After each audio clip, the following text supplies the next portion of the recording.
All right, welcome. This is Orion Rising. I am your host, Leonard O'Neill. Good morning, good afternoon, good evening, or good morrow, depending on where in the world you are tuning into the show. Show this out, show this out, show this out. It is Friday night for me, anyways. It could be Saturday for you, depending on where you are in the world. It's Friday for me. I'm in California, USA, 3 p.m. That's GMT minus 7. California time, it is Law of One. We are on session, what are we on? 55? Class number 55, session number 22, I believe. I backed up a few questions in the session to get us back up to, only because if I would have started exactly where we left off, if you didn't tune in last week, you would have no idea what we were talking about because it was literally in the middle of the conversation. Cassie, welcome, right? It's been a minute since Cassie was on. You've had a lot of things to deal with in your personal life where you are needing to not be on a Friday to be paying attention and listening to me talk, right? Share this out, share this out. I'm going to share this as well. We can get some people in here. I'm on live on YouTube, live on Facebook on Orion Rising, and on Facebook on Returning to the Old Ways. So 3 places. We're live. Thank you for sharing that out. And you can hear me good, so that's good. Oh, you said good to hear me. I know we haven't talked for a minute either. I was thinking about that last night, and I was like, wow, it's weird because for a long time now, months, we've talked at least once a week. And well, I guess we can still consider that because we talked last Friday. So in truth, we have talked once in the last 7 days because today is day 7. And we talked a week ago, but we were talking more often, even in a chat, and we hadn't really done that in this last week. But I mean, it's okay. I mean, you got things you had to do. I'm not that important. I just thought, wow, that's weird because it's been so long. You know, I go in spurts like that where I talk to people a lot and then I don't talk to them for a while, and they do the same thing. You know, we kind of reflect on it and go, wow, that's weird. We haven't talked for a while. We should have. Okay, so it's Friday and it's the Law of One. So like I said, I backed up about 3 questions. We were on question 15 when I stopped last week. I backed up to I think question 11, only because if I don't, like I said, you wouldn't understand where we are. Literally, we're talking about the pyramids. Ra was asked by Dawn, the questioner, about the pyramids and their function being of a spiritual nature, and did they fail because the pyramids didn't work properly? And Ra was explaining that, remember, we are of the brothers and sisters of sorrow, which that is a long conversation that I'm not going to get into right this second. I'll try to paraphrase that as long as I can.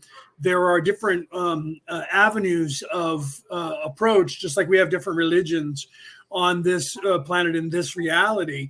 Some people are of the teachings of love and light, souls, that is, beings, and others are of sacrifice, and that's the brothers and sisters of sorrow.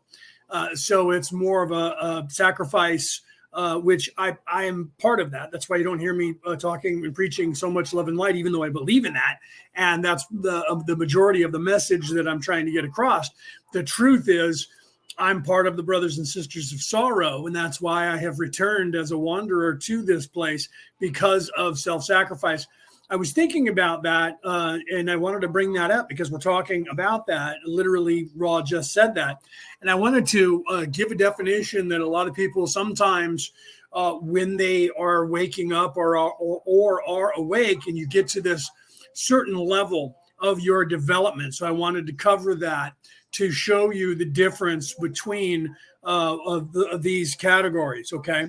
So as you awaken, even on this earth, you will come to the realization that all of this is happening, and it's supposed to, and that everybody should be allowed to move at their own speed because we're all on our own individual path. So what happens is, as people awaken on this earth, they become less interested in trying to communicate all of this information to the masses.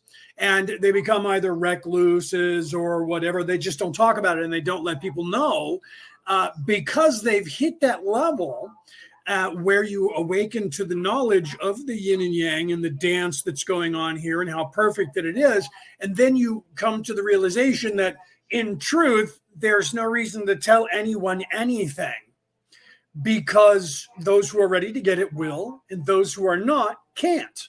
So people, when they achieve that level in the beginning of learning that level of knowledge and wisdom, tend to pull away from assisting anyone at all on the earth. And they don't see anything wrong with it, because there's nothing wrong with that. Because the truth is, when you achieve this knowledge, you realize that all of this, even if you get to the realization of, oh no, they're stuck, you realize that all of this is happening because it's supposed to, in the time that it is. And then you hear people say, well, this is really rare, and people, entire species don't get stuck very often. I'm going to explain that too, because they do. And it is very rare, but it's done. And that's part of the plan as well, to allow that to happen. And I'll explain that in a second.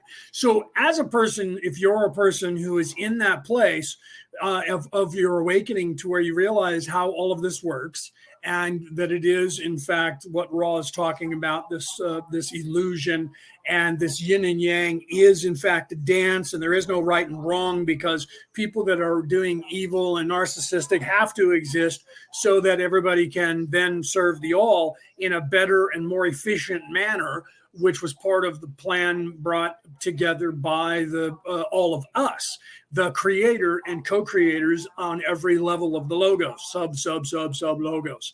Okay, so then it's okay, and people just stand back. And I know my Wi-Fi is dipping down right now, so I apologize if I'm cutting in and out while that's happening. So what happens is, when a person is going through this for the first time and they're waking up, they tend to go, okay, well, there's no reason for me to tell these people, because they are going to only get it when they get it. So those people tend to not try and help. And it's not wrong of them, because they don't realize yet that this is necessary, and this thing that happens for people in the fifth and sixth dimension, or density. And the reason that it does happen is so that, okay, so let me go back to everything that happens manifests in a reason to give light to, or the ability of the soul to be affected in a certain way.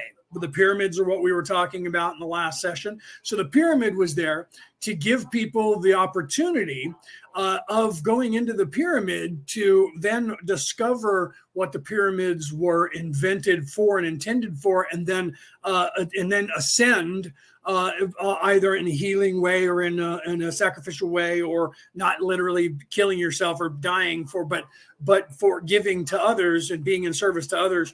And the pyramids are no longer needed, because we don't need to have that tool anymore. But the tool was there to manifest, and then the memory of the pyramids still standing there are there, so that we in the future have the ability to then figure out or see them and go, I wonder what they were used for.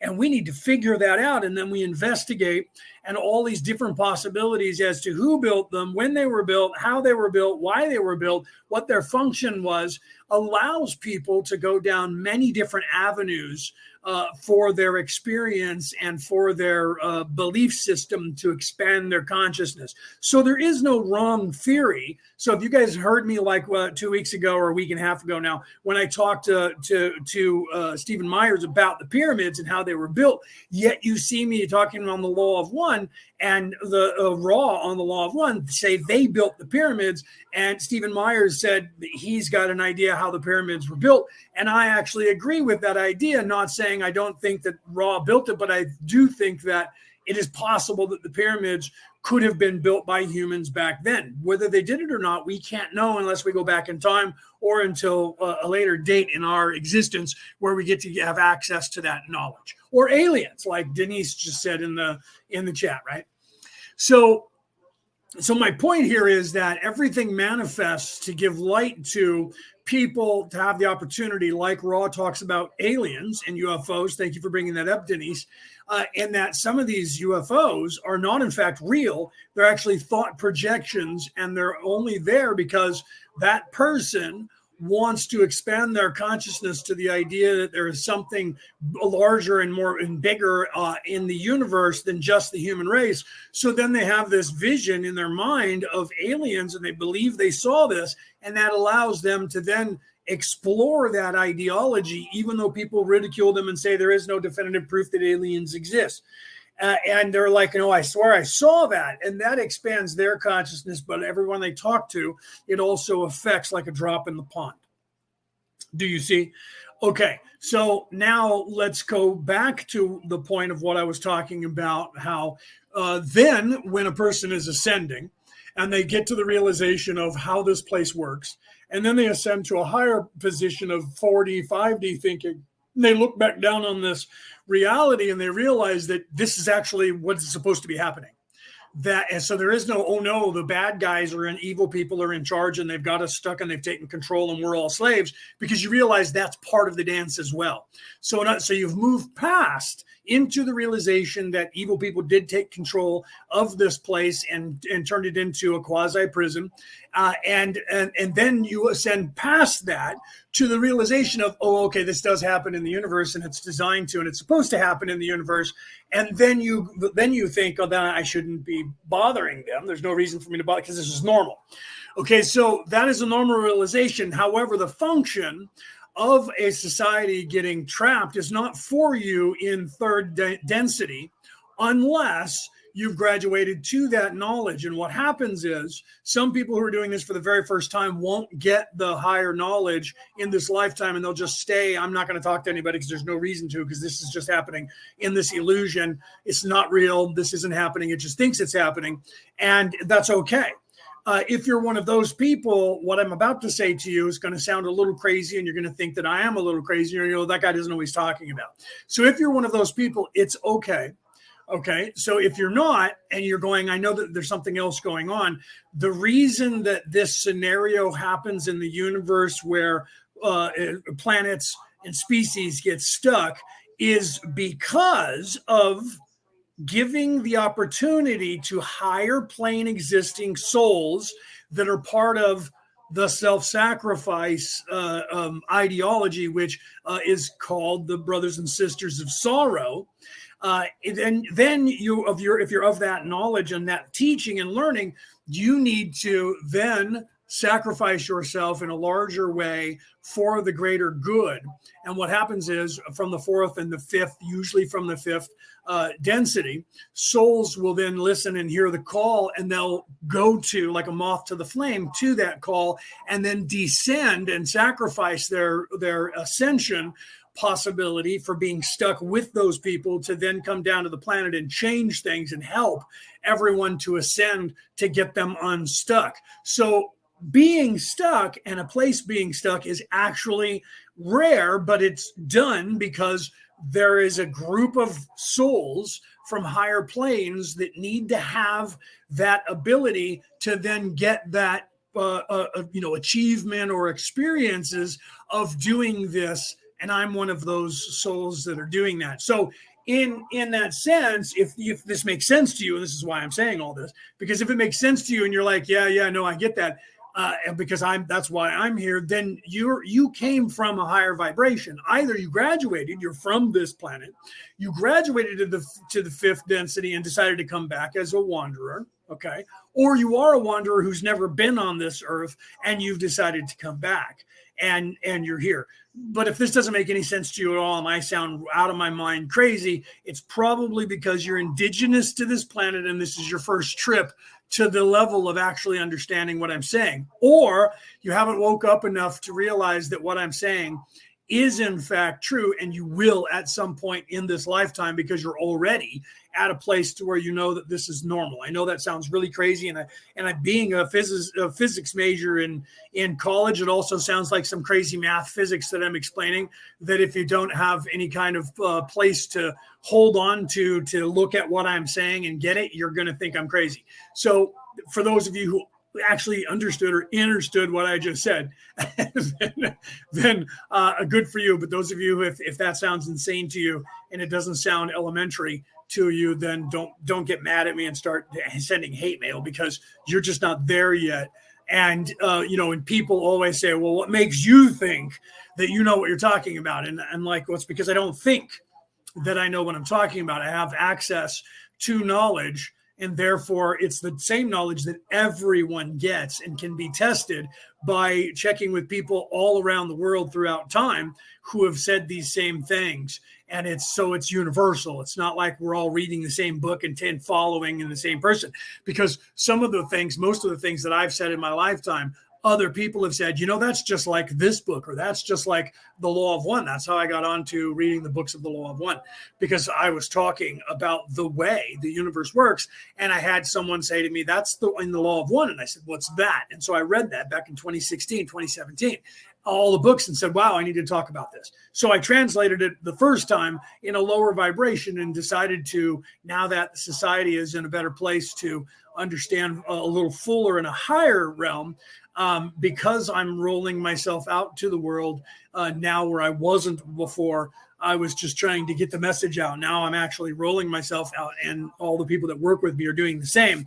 We're rolling ourselves out to the planet. You'll get to know more of us if you're not already aware of that in the future. Hi, Keith, by the way. Hi, Maddie, by the way. I didn't say hello to you guys when I first saw you in the chat. If you don't say anything in one of the chats, and I am on 2 places on Facebook, so if you're in one of the chat rooms, sometimes it comes in here and sometimes it doesn't. It's really weird. So if you're in Returning to the Old Ways and you say something and I don't acknowledge you, it's because I'm not seeing it. And I don't know why that does that. Facebook says it's StreamYard. StreamYard says it's Facebook. Okay. I hate when everybody points the finger at each other and they don't want to do anything because they're lazy. So they don't want to look into it and try and fix it. Okay.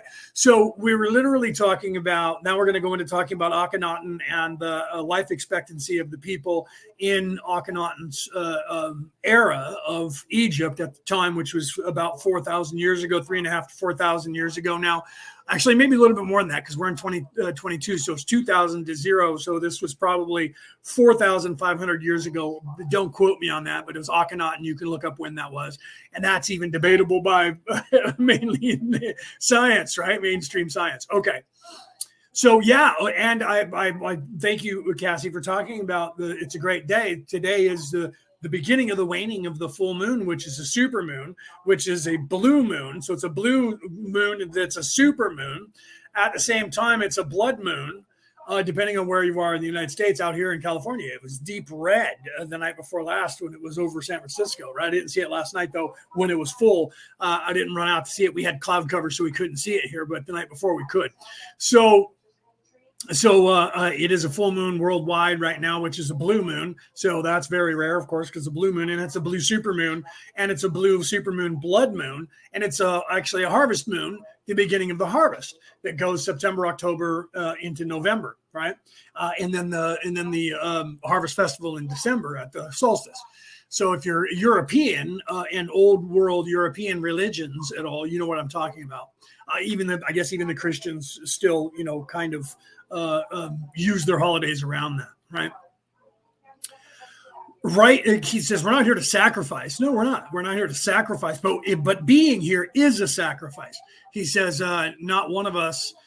It's a planet tree, right? Association. And we are 15th live light mention. Not sure what that means. D is down, death, etc. Well, D is dimension, and the dimension is this physical place, which is here in all of this illusion, right? So it says third, fourth, fifth. That is all descent, dark, depression, demonic. Well, no, actually, no, it's not. It depends on what you see and where you are. Okay, so this place isn't evil and demonic in and of itself. This place is either heaven or hell, depending on what you see.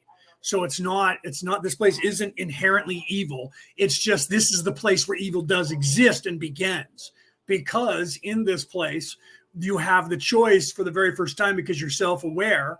So I think, therefore I am. And then you have a choice of becoming either good or evil, either in service to all or in service to self. And that's just a dynamic that works here. And a lot of people take your ideology where you are in your development. That's what you think is that, well, this place is just all evil. And it's not. There's only 14% of the population on this planet that has chosen to be evil. In some form. Some of them haven't actually made the choice and said, yes, I am actually evil like the devil. They just are self-serving, and they don't realize that that is actually, in the eyes of the universe, darkness and evil. But it's a choice that everyone goes through. Just know this, Keith, just know this. If you haven't been that already, you will. Because for us to have a complete experience in this illusion reality, there is not a soul, and if there is, it's very rare, or some that did this before the veiling. Some of those people come back because they've never experienced this version of the reality, but otherwise you will be that evil if you haven't already. So looking at that and saying those people are evil and they're demonic and they're going to hell, that's a Christian ideology that was invented. The Christians even admitted that they created hell, that it wasn't actually a place. There is no purgatory, hell place that people go to, okay? That is in your mind. All of that is a trap of the mind that is in this illusion. Do you understand? So the truth is that you just are. This place is not, there is nothing in the universe that is inherently evil. Nothing. There's not an evil tree. There's not an evil dog. There's not an evil cat. There's not an evil wind. There's not an evil plant. There's not an evil universe. There's not an evil sun. There's not an evil space. There is nothing that is inherently evil. The only thing that is evil is the soul that has the choice to be evil. Okay? That's it. Lucifer, Maddie says, wasn't Lucifer an angel? Yeah. But here's the thing. The story of the falling angels was explained by Ra early on in the first session. Okay. The first or second session, Ra explained, maybe the third at the very latest, explained how things worked in this universe. There was a time before the veiling when there was no darkness, there was no chaos, there was no in service to self. Everybody just was, but everybody knew that they were God. They were the creator of the universe. I use the term God because that's a term that people use on this planet. The creator of the universe. So because of that, the creator realized, I'm a lazy so-and-so because I've split myself into all of these creations around the universe, and I'm sitting around not moving and not doing anything anytime fast. So we need to come up with an idea that's going to move things along so that we have all these experiences a little bit faster than sitting around like a bunch of dopehead potheads out here in California going, oh, yeah, man, I'll get there, dude. Do you care if it falls? What's that, bro? Society. Fuck it. And you're just sitting around. That's what we were doing as souls in the entire multiverse, whatever you want to call that. Pantheon of verses. So then the creation was, okay, everybody gets veiled from the beginning and they only wake up at this level, and then they're only partially awake, and it takes them a long time to wake up from that, and in that they have a choice of being good or evil. So evil was created, and people, beings, souls, had to volunteer to say, I will descend and go down to the third dimension and become veiled and become evil. Those people volunteered to do that, and then a bunch of people volunteered to follow them, changing their entire polarity, and all of those people are the fallen angels. That's what happened. Okay, and then when you come to Earth, that is being shown to us in the 3D of the human race falling into destruction from a once grace where we lived for over 1,000 years. And then all of a sudden our life expectancy was about 35 years because we fell as an entire species and got stuck being evil. Okay. Right. So yeah, Psalm is Hive equals high vibration energy, Israel. Look that up, right? Psalm Israel. Thank you. So if you look these things up, some of these words that we use that we don't realize, Israel, you need to look up what those mean. And hive means high vibration. So, and literally, if you look at it, let's use the bee in third dimension, the honeybee, say, is a hive mentality, hive complex, species, just like ants are. And that gives rise to us seeing that in a 3D physical form, and seeing and studying them and seeing how they all communicate with one another somehow. And they all do all of this stuff. And all of that is there to show us the example in a microcosm, micro scale, to the macrocosm, the macro scale of the human species, or our condition as a whole. As we ascend above this, we become one as a species, and that species that was separate by, say, 1 billion souls, then becomes, or in this case, 7.5 or 7.9 billion souls. And then we will all eventually become one soul, one united personage, without any kind of interference from ourselves anymore. And we will then all become that one self. And then guess what happens? When you do that, you're like, say, the Milky Way galaxy, and that galaxy has a personality as an individual. And that galaxy is in a bunch of galaxies around them, and they start getting to know the other galaxies on a vibratory level, but everything is still showing on a macro or micro level, microcosm, down to the third dimension and first and second dimension. I know I'm getting into physics along with spirituality, but unfortunately they go hand in hand. So then you have this collective. Science is here on this earth is now discovered that the Milky Way galaxy is in a collective of galaxies. I've seen a picture of it, by the way, where they have expanded out and had a rendering from a computer simulation to show what that looks like. And guess what? That looks like one cell, one microscopic cellular organism, the same as our galaxy looks like, the same as our solar system looks like, the same as the human brain cell looks like. It looks just like that. So how far down are we from the creator if we keep expanding out? The Milky Way galaxy is in a cluster of galaxies, and that cluster of galaxies is now in another cluster of a cluster of galaxies. So that just continues as we're expanding our consciousness. We're starting to, even on this earth, go from, in the beginning of 500 years ago, we only knew there was the solar system, right? Or say 1,000 years ago. And then we saw these other stars and thought they were other planets that were close by us. Now we realize that some of them are stars with other planets around them. So now we're realizing solar system, and we're expanding our consciousness to the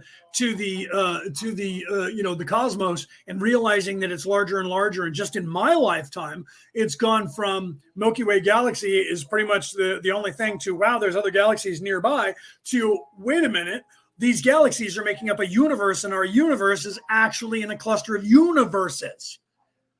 Okay. So I remember 40 years ago, if you said multiverse, people were like, you're just insane.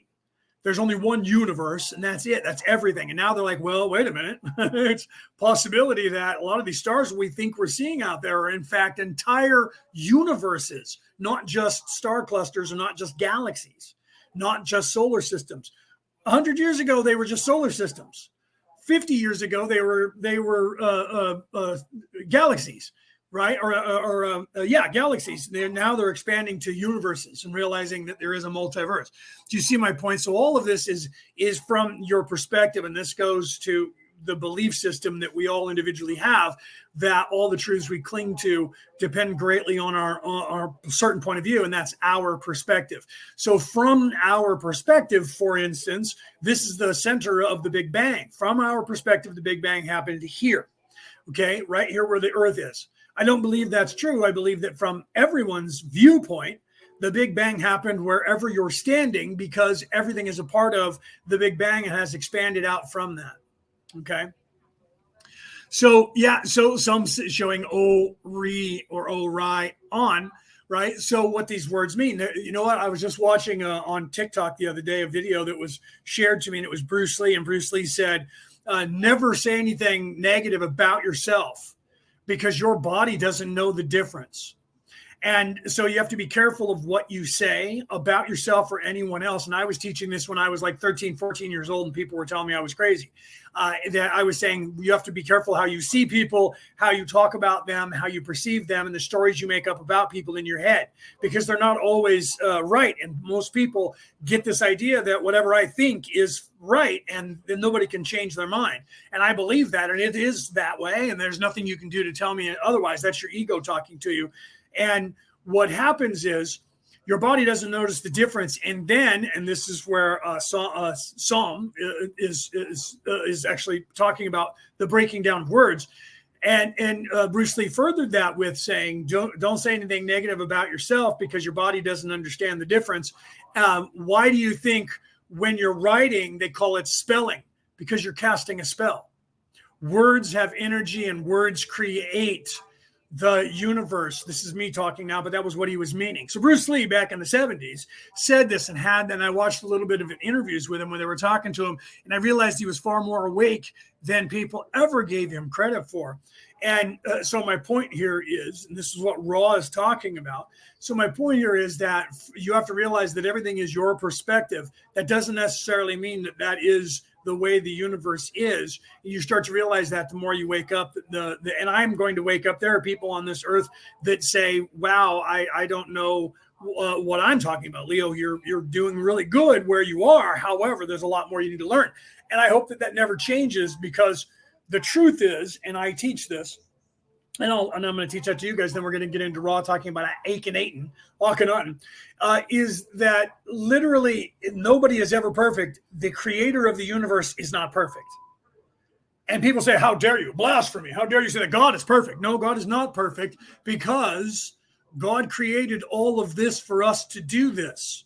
That means that God is trying to figure out and have experiences of what it would be like to live through all of these experiences. So all of this was created for all of us to do this so that we could all relive every possible infinite possibility of things to do in existence we're doing. And we're playing out over and over and changing it slightly over and over and over and over in every scenario. We even make movies and television and books and songs that are telling the same story in a slightly different way. And we do that because all of us are individuals and all of us have our own perspective.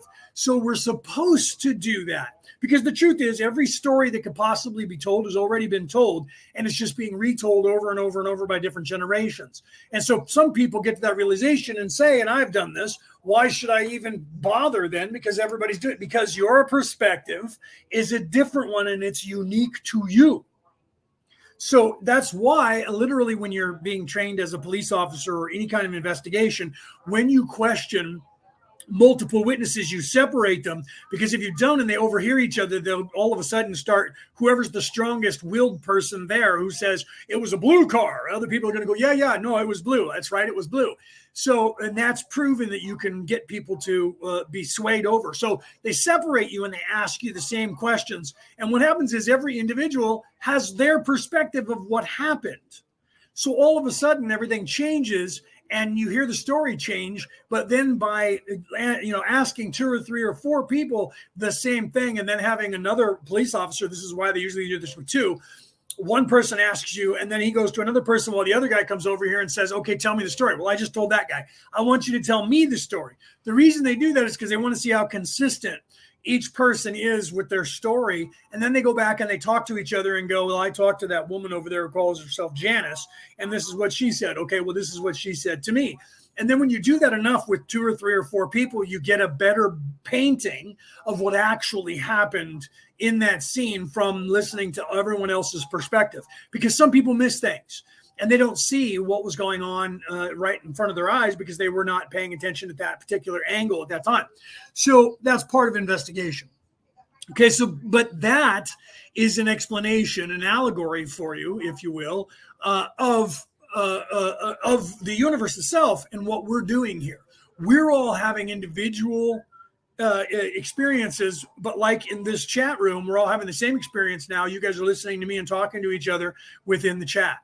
Okay, so while you're doing that, we're all exchanging ideas and our point of view to one another, and that's expanding our consciousness because we're seeing other people's point of view on the same subject. Do you see? That is why it's important for all of us to do that. So the being stuck like this planet is giving rise to higher vibrations. Those people who are part of being in service to all, or the one, to then give rise to them to descend and sacrifice their their advancement by temporarily going lower in vibration to be born in a body down here, to come here legally, not a walk-in, but come here legally, or a walk-in. But the walk-ins, everyone thinks that a wanderer is a walk-in, and they're not. There's a difference, and I'm not going to get involved in that right now. I've done that in the past. So 90% of the people who are here like that are wanderers, probably 95%. I don't believe that there's a high number of people who are replacing souls down here, even though they've been stuck, and that's how they're justifying. Well, there's a lot of people, they've been stuck here for a long time. A lot of people don't want to be here, so I came in. Well, yes, but they'll wake up to that eventually and realize they're a wanderer.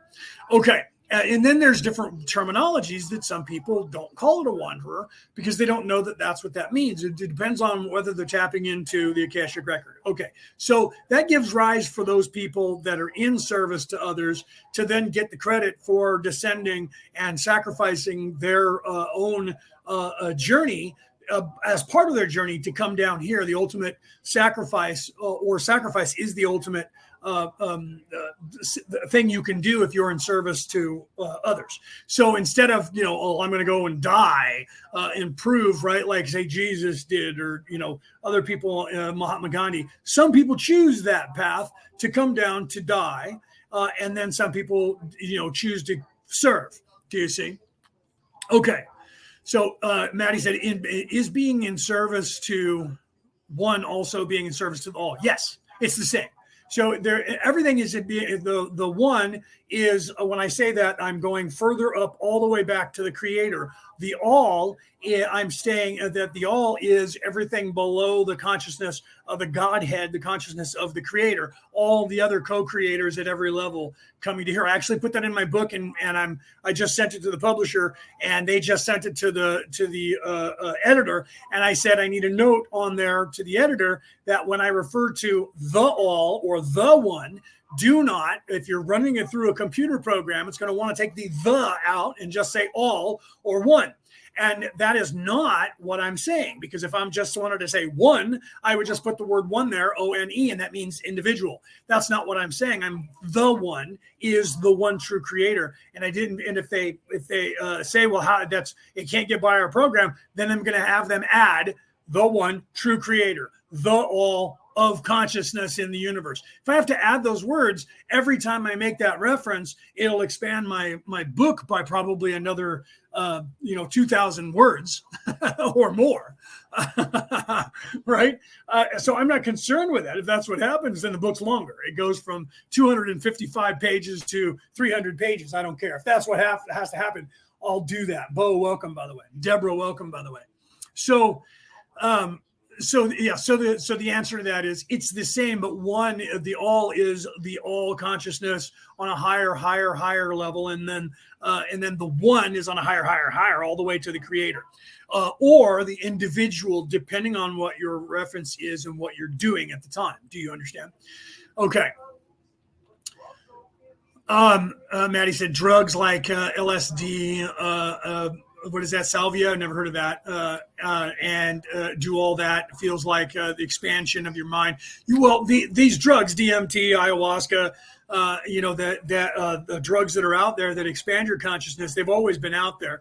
It's just that they are now hitting the mainstream, because if you go back into the 60s, people were going around the world and doing, the blue lotus, the purple lotus has the same psychedelic effects and all that stuff. Ayahuasca was already there.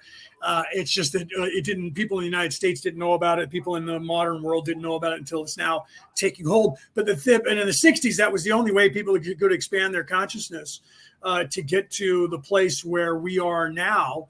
Or to expand the consciousness. And so that's there. Those plants, those substances are there. Again, like seeing a UFO, if it's not a physical, actual ship that is here, that is there to give rise to you to have the possibility to expand your consciousness. We can now do that without having to do those. You can still do them because it does assist, but they're only 10 minutes unless you overdose on them, and then that's bad. If you take the proper doses, you're expanding your consciousness for 10 minutes, and you're on this incredible journey, and then bam, you wake up and it's over. And then you have to get reoriented, just like you do when you wake up here, because you don't want to be here anymore, because you feel what it feels like to be there, because it pulls you out of your physical body and up into your higher self at the sixth density, okay, or halfway through the sixth density. And then you could travel and, pardon me, I'm talking for 41 straight minutes. I don't normally do that. So, so literally that's there to do that. And people, even at a higher level, can do that to expand their consciousness even higher.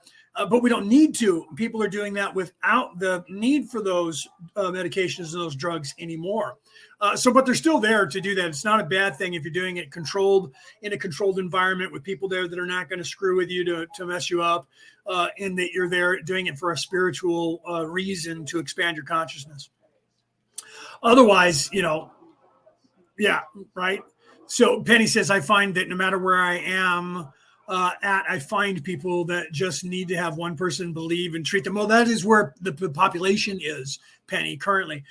Believe them, the best friend may need that. I always find these people. That what happens is as you start expanding your consciousness, those people then tend to see and that need that validation. They actually, whether they know it or not, instinctively, they seek out people to help expand their consciousness because they know that there's something there, but they don't know what it is, and they don't really know which avenue to go as far as to expand their consciousness. So they start looking for people, and sometimes it's subconscious or superconscious, depending on how you want to look at it. And then people move from there to those people and help to expand their consciousness. And Keith says DMT, I think you're saying DMT, is already in your mind temples. You don't need medication. Absolutely, Keith, you're actually 100% true.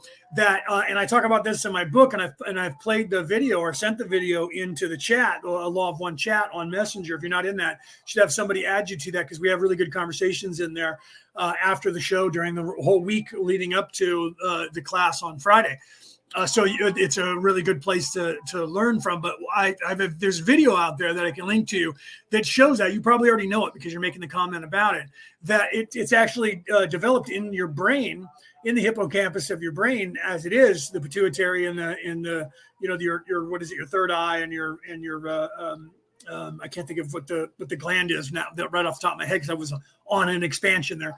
But those oils get together and they're charged with electromagnetic, because one is electronic and the other one, or electricity, and the other one is magnetic. The two of those descend down your spine and then back up your spine and get charged through your chakra energies, and it goes up and then it sits dormant in your brain. That's the Christos, the Christ descent and rising out of hell, Helios, and ascending and then illuminating. It's the same story as Ragnarok, with Thor coming down to Midgard, Midgard, Earth, and then ascending back with an army of people and cracking the sky and chasing Fenrir the wolf. Fenrir the wolf is the veil of your consciousness, and he's using lightning, Mjolnir. Thor's hammer means lightning. Thor means thunder. His name means thunder and lightning, and he illuminates by cracking the sky and chasing Fenrir the wolf out of the sky, and that illuminates the sky. And that is the same as the ascent of the Christos into your brain that illuminates your mind and charges all of your brain cells, the ganglia cells in your brain, with all kinds of electromagnetic energy that enlightens and illuminates you, and actually illuminates your soul and charges your soul and expands your consciousness at the same time. So that is DMT that's in the body. That is, we create, okay? And so he's absolutely right, 100%. Keith, what you're saying is 100% right. The holy oil, so you do know about what I'm talking about. Yes, that's, let's say, because it is, that's what it's called, the holy oil. In fact, in the ancient times, I read about this in my book, and like I said, there's a video that talks about it as well. In the ancient times, it was called the holy oil, the Christos, and that's where you get the name Christ. Christos is a Greek word that means Christ, and it was the holy oil that goes down your spine and back. And this happens every month in your body, depending on your sun sign that you were born under. So whatever your sun sign, I'm a Virgo. My birthday is in 9 days on the 10th. Okay. So the moon phase every single month will go into every single sign in all of whatever sign you are. It'll go into that sign for 3 days. It goes in, goes, and then goes out. Okay. In that 3 days, it's actually 2.5 days, but in that 3 days, if you do not have any sexual contact with anyone or alleviate yourself by masturbation, and you do that for a 4-day time period in that range, that is the time that the oil descends from your brain down your spine and then goes back up your spine. And if you use pleasures of the flesh, meaning the third dimension, that's called eating from the fruit of the tree of life. That's what the story was supposed to be telling you of Adam and Eve in the Garden of Eden and eating from the tree of life. But they edited the story so it just sounds like they ate this fruit that gave them the knowledge of good and evil, and that fucked us all up. That's a lie. That's not what that story was intended to teach you. And scholars know that. Theologians know that. And whether people want to believe it or not, that's the truth of that. So that story has been corrupted into believing that the reason that women have problems with their cycle and have pain during childbirth is because the original sin, which was all women are inherently evil, and you're paying for one woman who ate the fruit and then got Adam to eat the fruit too, and that caused the downfall of the human race. That's a lie. That entire thing is a lie because they don't want you to realize that what they're talking about is something more ancient than that. The knowledge that was there that the Hebrews knew about that was more ancient than Christianity today, or I should say the council, David first with his councils, then the Council of Nicaea, the first and second Council of Nicaea, or Nice, depending on where you're from the planet. And they took out 3/4 of the books from all the Bibles and tried to burn them and destroy them so that nobody knew them because they didn't want the information to be told. Some of those are what we now refer to as the Dead Sea Scrolls because a group of people called the Essenes, who were a sect in the religion at the time, disagreed with what they were doing and getting rid of all this knowledge. So they took the sacred knowledge and ran out into the Dead Sea area and buried them. And they were hoping to come back and find them later to get the word out. And of course, the establishment at the time, the Council of Nicaea, used their knights and hunted all the Essenes down and murdered them all, trying to find these scrolls so they could get them and burn them. And then when they couldn't, they decided kill everyone who has the knowledge of where they are, and we don't have to ever worry about those scrolls again. Well, 1948, we found scrolls in the 1940s. They were found and translated, and now we have the Dead Sea Scrolls, and now we know the story of what happened to the Essenes. They were all murdered to shut them up and to get the knowledge out to the world. However, because of the universe and the way it works and the law of one and the way that things work, the prime directive, it came back out. And guess what? We have that knowledge to read now, and it's out there, and it tells a different story from the Orthodox point of view of all the churches that are currently teaching. And that pisses them off. Wait till my book comes out. I'm going to be ridiculed by all the churches. I'll probably be disavowed and called a heretic and excommunicated from the Catholic Church, who knighted me back in 2004. Okay, they'll probably excommunicate me over it. I don't care. I don't need their permission. Their permission doesn't mean anything to me, right, at all. So if they want to excommunicate me and officially, he's no longer a knight of the Holy Roman Catholic See. Oh, okay. Yeah, just like you did to the Knights Templars, and guess how that turned out for you? They're back. The knowledge they were talking about is being taught to the planet, and you guys are now less listened to than they were when it comes to theology. Just saying. Okay. And I was raised Roman Catholic. Okay, so my point here is that the pyramids were there to give rise to the expansion of your consciousness. They're not needed anymore, as we pointed out.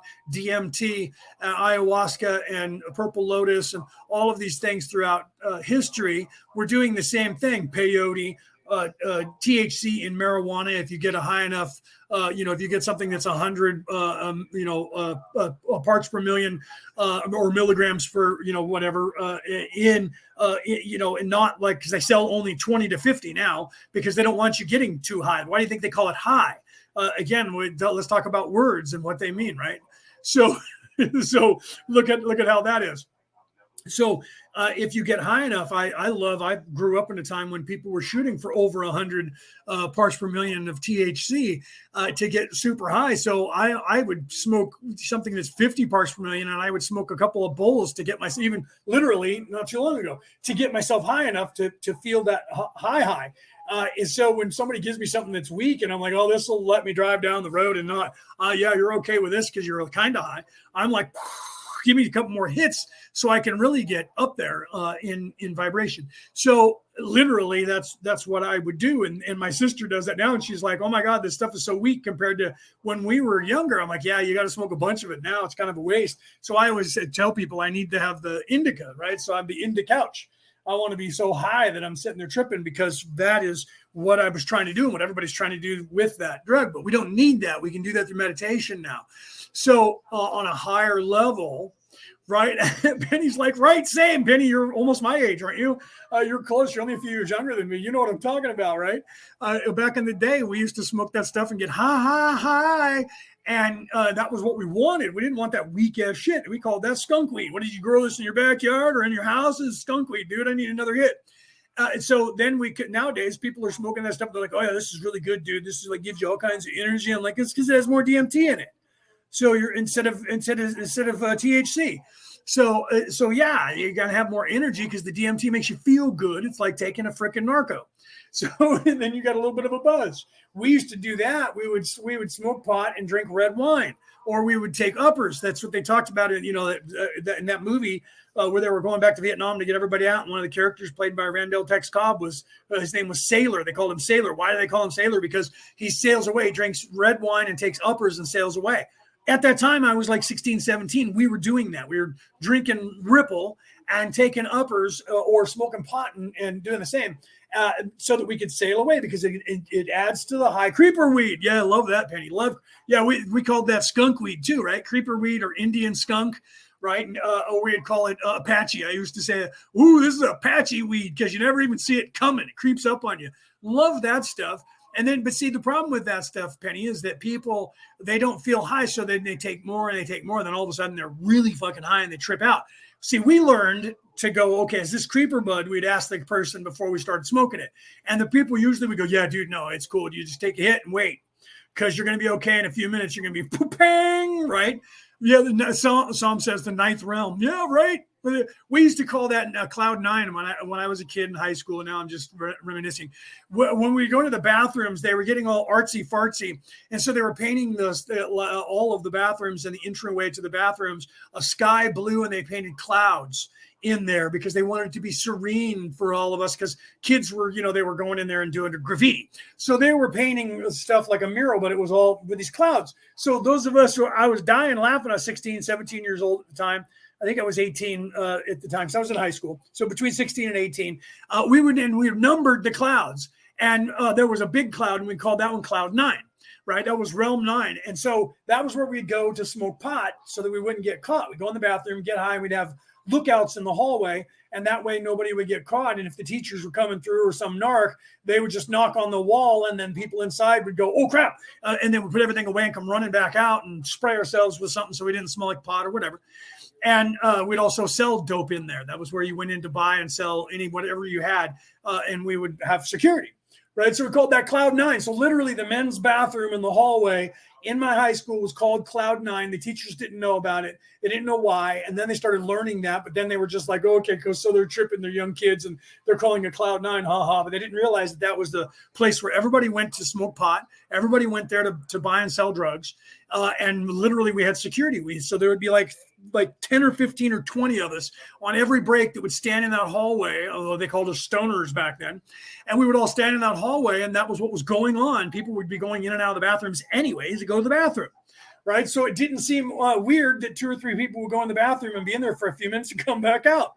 So that's literally how we got away with it the whole time I was there. We ran the school, sold all the dope out of that hallway. And if you had dope and you wanted to sell it, we'd let you sell it, but we took a cut to provide you with security. Otherwise, you'd have to sell that dope the best way you could without getting caught wherever you wanted to hide on the planet.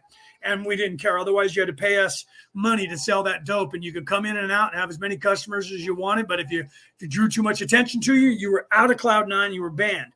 And not a joke, for 3 years while I was in high school, we ran that school that way and sold dope out of there. And one of the teachers actually said, I think those kids are doing dope or selling it out of that. And I was like, you got to catch us to prove that, bro. Anyways, and I'll bet that goes on everywhere. If I was doing it, Everybody's doing it in some fashion somewhere, and you have a spot, right? Okay, so back to the point here, even though that was in a way also a parody on how to, or a parable on expanding your consciousness, because we were making it available for people to get high and expand their consciousness. And we weren't doing it because we wanted to screw with them and make them freak out. Although that also is, in a sense, the same thing. Even though you're giving somebody a bad experience, it's still, an experience. All experiences are what we're here to do. Okay, so I know now I've been in here for an hour and haven't even started playing any questions. I apologize for anybody who's gotten angry. And if you're saying something in the chat and I'm not noticing it, it's because you're in one of the two chats that is either on Orion Rising or the Returning to the Old Ways. And because of that, I can't see it. And for whatever reason, when I share it to those two, one of the chats doesn't come in here, or if it does, it comes in without your name. I don't know what's going on, right? So, right. So, Cassie said that's really awesome. And like Leo said, we don't need this stuff in order to have these same experiences. Well, some people might, but the truth is we don't anymore. Cassie's absolutely 100% right. There might be somebody who can't achieve that yet. And that's the only way. And that's why they're experimenting with that. Right. And so that's helping them. But we don't need, she's absolutely right. And I should put that in capital letters, because we don't. What we're capable of doing today in the 60s. So we're looking at 60 years ago now. They couldn't do this. You couldn't just use your ascension by meditating on a mass scale. It was individuals that could do this back then. Now everyone can. Or I can't say everyone, because if everyone could do it, it's like common sense. It's only common if everyone has it. So the truth is, the majority of the population don't need that anymore. And then the people that are using those don't realize they actually don't need that. However, it's okay for them to do that because that expands their consciousness. Look at Aaron Rodgers and how he is today because of ayahuasca, right? And or psilocybin. I don't remember if he just did ayahuasca or if it was mushrooms. I think he said it was ayahuasca. But either way, psilocybin is in ayahuasca and DMT. It's all DMT. Psilocybin is a synthetic DMT. So that's literally just what our brain already creates, and we can create that by paying attention to your cycle. And I teach this, and I have, and there's videos out there. If you know when your sun sign is, and you pay attention to the moon cycle, and find out when the moon, mine just did, and it's coming up in a couple of weeks, when the moon goes into your sun sign, and it'll be in your sun sign for that 3 days. If you use a day and a half, say prior to, and then a day after, just to be safe, so you're in it for like 4 or 5 days, you don't have any sexual contact, then you're not eating from the tree of life. And if you're also not drinking alcohol at the time, and you're not eating bad food, and you're taking care of yourself, meditating and the like, you will expand your consciousness naturally, because that DMT gets released into your brain. And that is the Christ rising, or it's the Savior character that manifests on the physical everywhere. Thor was that character. Achilles was that character. And if you look at their stories, probably my next book, I said this last week, I made a claim that my next book will probably be about self-help. But the truth is, it'll probably be a comparison of these things, and showing you, like Joseph Campbell's book, The Hero with a Thousand Faces, where he talks about mythology. And I've never read the book, but I've heard him speak when he was still alive. When I was a teenager, when he was still alive, I watched him speak. I didn't go to the college where he taught. I wish that I could. I wasn't old enough at the time. I was just in high school at the time. But he literally wrote this book called The Hero of a Thousand Faces. And it's literally, he was onto that. And he shows how, and the correlation in his teachings at the college, which I've also seen that were filmed, that he talks about how, and shows the correlation of Carl Jung's idea of shadow work, and how that correlates to, say, the death and resurrection of Jesus, or the descent of Thor, and then having to prove himself worthy to be able to pick up his hammer again, and then ascending up into the heavens to crack the sky, and the story of King Arthur, and the descent of the sword, and only the pure at heart could then draw the sword and rise to become the king, and then that king falling and having to realize you and the land are one, and as you thrive, the land thrives, because you are the creator. and you are a co-creator here. And he had to realize that, and that was the secret of the Grail that then rejuvenated him. And then he had to go and right the wrongs and fight and destroy the evil and help the people become free. And in doing so, he sacrificed himself. It's the same story as the Christ character. So literally manifest in a story, whether it's true or not. We don't know if Arturius existed, but they think he did now. The same with Robin Hood. Robin Hood, the Robin of Locksley, they don't know if that person was a real person or if it's a story as a combination of 3 or 4 people, just like they don't know whether Jesus really existed or not, or whether it was created. The truth is, we don't know if Thor was real either, if it was just a manifestation. It doesn't matter. What matters is the story of what they were talking about is, in fact, that same manifestation to give rise to you, all of you out there, to expand your consciousness. And then now Psalm's going into 3, 6, and 9, right? It says, why 3, 6, and 9 follows me everywhere. And then it says, who are these numbers nodded to? Absolutely. And I don't know if that was a fictitious statement, Psalm, because you were expanding people's consciousness, or if you were actually asking that question. But 3, 6, and 9 does follow you everywhere, because it is, in fact, the creation. And I'm sure you know that. That's why you said that. 3, 6, and 9 is the creation. 3, the first 3 is literally this third dimension, this place. And it's the charm of making. And I'll tell you that in a second. I'm sure you already know that. And I'll give it to you not in the ancient Welsh. That's a little bit different. It's pronounced slightly different, but I'll give it to you in the ancient Gaelic or Irish. Not Gaelic, but Gaelic, the Irish version, in a second. So 3 is time, space, nature, right? This reality is 1, 3 energy. But we, because we are here, are also a 3 energy. So when we take our intention, right, that's our 3 energy, and when we apply it to the time, space, nature and time, space, when we apply our intention to that to create, that becomes the 6 energy. And then when we take that energy that we have now created, its potentiality is there, and it's infinite, of course. And then we take our intention once again into that energy to then create something in this place. That becomes the 9 energy, and the 9 energy is the hex boson. That is the God energy, the creation of the universe. That is the golden mean ratio and the Fibonacci sequence, both vectors applied as one. And connected, thank you, because they are all connected. Psalm says connected, because they're connected, and that becomes the 9 energy, and that's the 3, 6, and 9. And then when you take your intention once again, so 3 plus 3 is 6, and then 6 plus 3 is 9, and 9 plus 3 is 12. So when you then take your energy again and apply it to that creation to then create as a co-creator in this place or of this place, then you are becoming the 1. That is the 1. So 12 is actually 1 plus 2, which is 3. And that goes back again. Or if you say 12, now that you've created, it becomes 15, right? Because 12 plus 3, right, is 15. Well, 15 is what? 1 and 5 is 6. There you go. That just still is going back down. And then if you go up again, another 3 from 15, 16, 17, 18, that's 9 and 9. That still goes back down to 9. It's the base root. So everything is cyclical in nature. So when it gets to 24, do you know the enigma of 24, Sam? Let's test your physics and your math. The enigma of 24 is that the Fibonacci sequence on the enigma of 24 recycles and starts over every 24th time, right? So literally that's the infinity of the universe is the number 24, which is 2 plus 4, which is 6. And that literally is 3 plus 3. Okay, or 3, right? So I know that's, if you know anything about the Pythagorean theorem, Psalm, you know exactly what I'm talking about. He says you're on point. Yeah, right? So literally that is the secret to the universe. And that's the reels or shorts that you can watch on my platforms, on Facebook and on YouTube and on Instagram. I'm no longer on TikTok, so some of those are not there with thank you, Psalm. And I love you as well, because you actually know what I'm talking about. Keith says, not trying to create a big bang, the end, boom.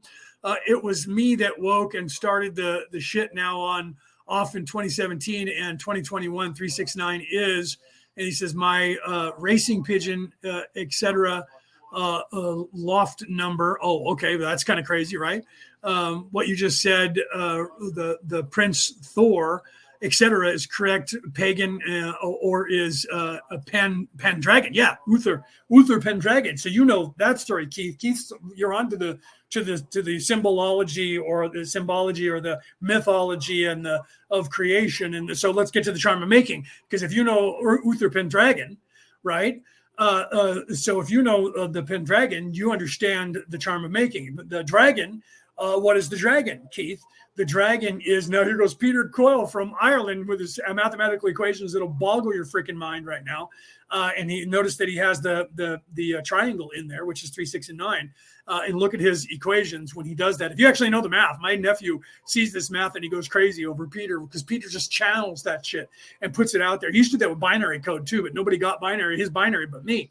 Okay, so Pendragon, so of the dragon. Pendragon means of the dragon. And what is the dragon? The dragon is everything in nature, all of as one. And so I am a druid and I am a Merlin. So I love that you brought that up. I do have the Merlin title, which is not something you can just readily get from the druids these days. And if they are giving it out, trust me, I went through 18 years of my life in training to get the druid title, fellas. I'm not joking about that. My father gave it to me. He was to get that Merlin title. He was a Merlin, and he passed it down to me. But I literally started when I was like 2 years old.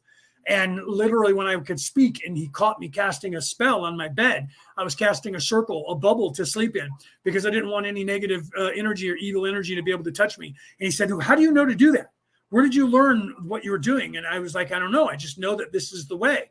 And he was like, it is the right way. And he said, well, what are you worried about? And I said, some evil out there. And I'm going to get to the charm of making. I haven't forgotten that evil out there. I don't want it to get to me. He says, what evil? And I looked out past the window outside, and I said, behind the tree, we had a bunch of trees in our backyard, and one of which was a black walnut. Behind the black walnut tree, there's that evil thing that's red with the glowing eyes. My father looked out there and looked at me and said, you can see that? And I said, yeah, can you? And he said, yeah, but I didn't think you could see that. And I'm like, yes. And he says, describe what it looks like to you. And I told him and what it feels like. And he said, okay, you're right, but I'm not going to allow that evil to come in the house. And trust me, it's not going to be able to. Do what you're going to do and go to bed, and tomorrow start your training.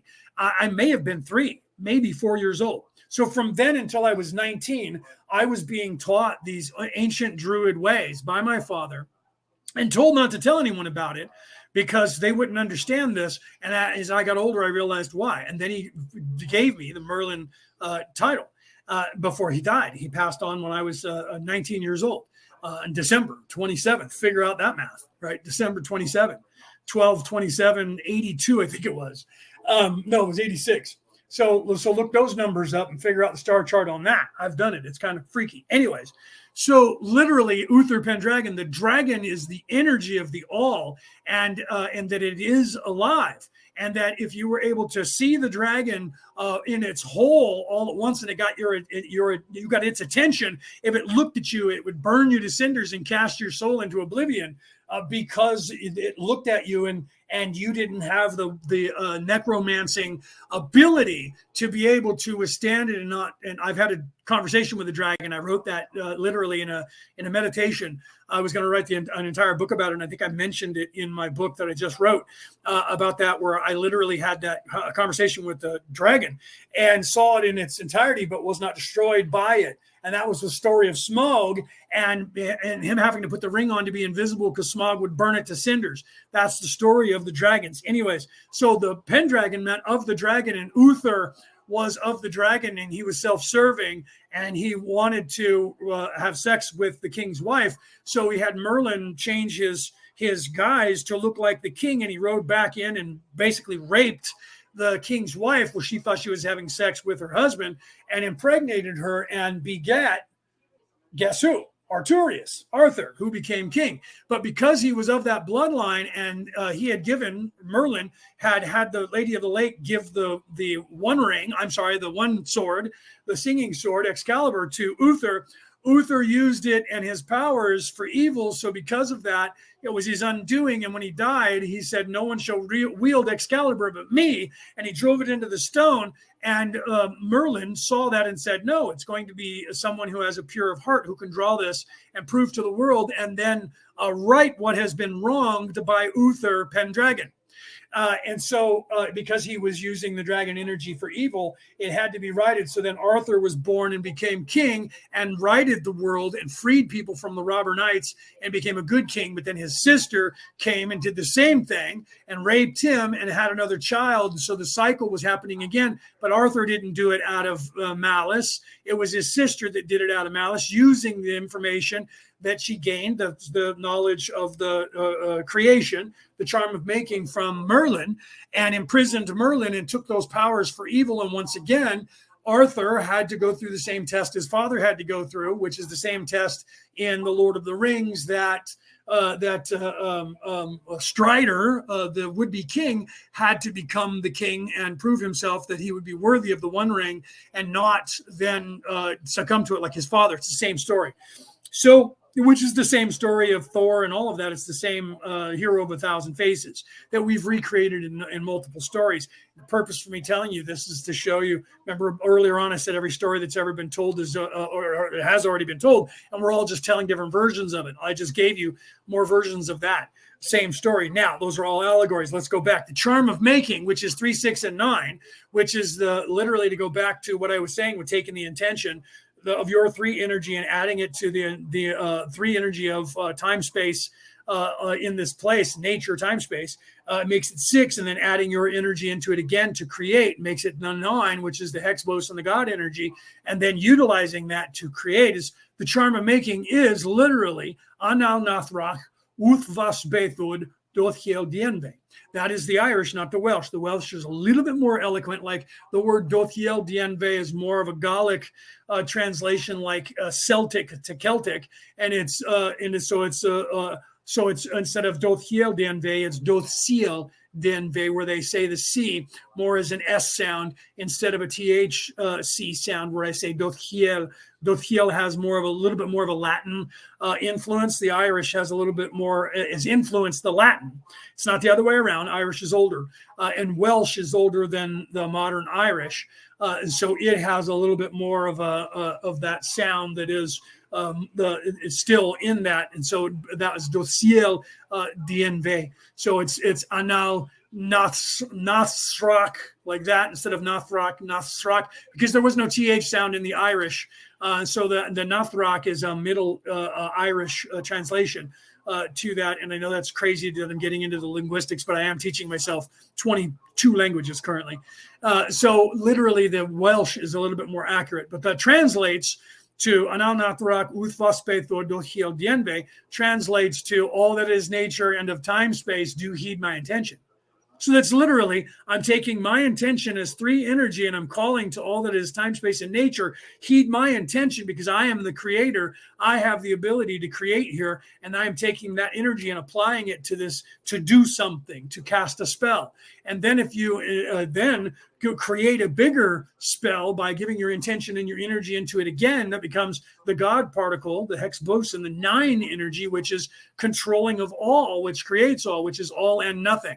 0 point. 9 is both 9 and 0. So it is everything and nothing until it becomes, it is potential. It is potentiation, is infinite energy as everything or nothing until you use it. And what you use it for, it then manifests into reality. So the hex boson becomes, so the charm of making is conjuring that energy of yours and putting it in in this reality. And then to make something happen here, you have to then have the intention of using that energy now that you have infinite potentiality to then create something here in this reality or in all realities. And that's the difference between 0 and 9. And where in between that fits is depending on your determination. So literally that is, I've given you, I don't care who you are, if you're paying attention to this, I've taken you from an explanation. This is in my book, by the way, that will be coming out in probably 3 months from now. It's going to be 30 days just for the editors to go over everything, unless they don't have anything else to do. I was just told that today by my publisher, that your book went to the editors today, and then in about 30 days, about 3 to 4 weeks, you'll get from them what they want to change, and then you can say yay or nay, or change it this way or that, and then they'll fix it. So literally, before it even goes any further, just to be edited, it's going to take a month, right? But the book will be out, but hopefully in December it'll be out, and all of what I'm telling you now is in that. And this is literally what Raw is telling us. Okay. Oh, we're right, Megan. Welcome, by the way. I didn't say hi when you said something earlier. She says yes. It was. I have been in the cave where there are dragons. That's where I went. Oh, then you're going to get me going down that path. I have been there 3 times. It's beautiful. Okay, so now I'm going to have to go down that path. Megan, let me tell you my story of years ago now. And it was right after my father's death. So it was in like 1989 to 90, 91, 92, somewhere in there. So 30, 40 years ago, 35 years ago or so, I'm meditating. And all of a sudden I'm on a mountainside and I'm walking up this path that's winding up this mountain. To my left is a valley in another mountain not too far away, and I'm going up this pathway that's obviously well traveled, and I come up to what looks like a cave entrance, and there is a human dressed as a kachina. That's a Native American headdress and full body as the eagle. So it's all this white outfit with eagle feathers on the arms and on, coming off the tail feathers, and in a mask over the head, making an eagle head. And this person is sitting Indian style on the ground and stands up when he sees me, and points into the cave, and then motions for me to follow. And I don't say anything, and I don't hear anything. So I just follow, and this person walks into the cave, into the darkness, and I walk into the cave, and there's just darkness, and I can't see anything, and my eyes are trying to adjust, and I stop, and I'm just standing there, and pretty soon I can see a point of light. My eyes adjust, and I see a point of light ahead of me. So I start walking, and I'm holding on to one of the sides of the cave, the left side, my hands running down the wall, so that, and I'm hoping I don't stumble over something. And I walk, and that leads into another chamber where there's a fire pit.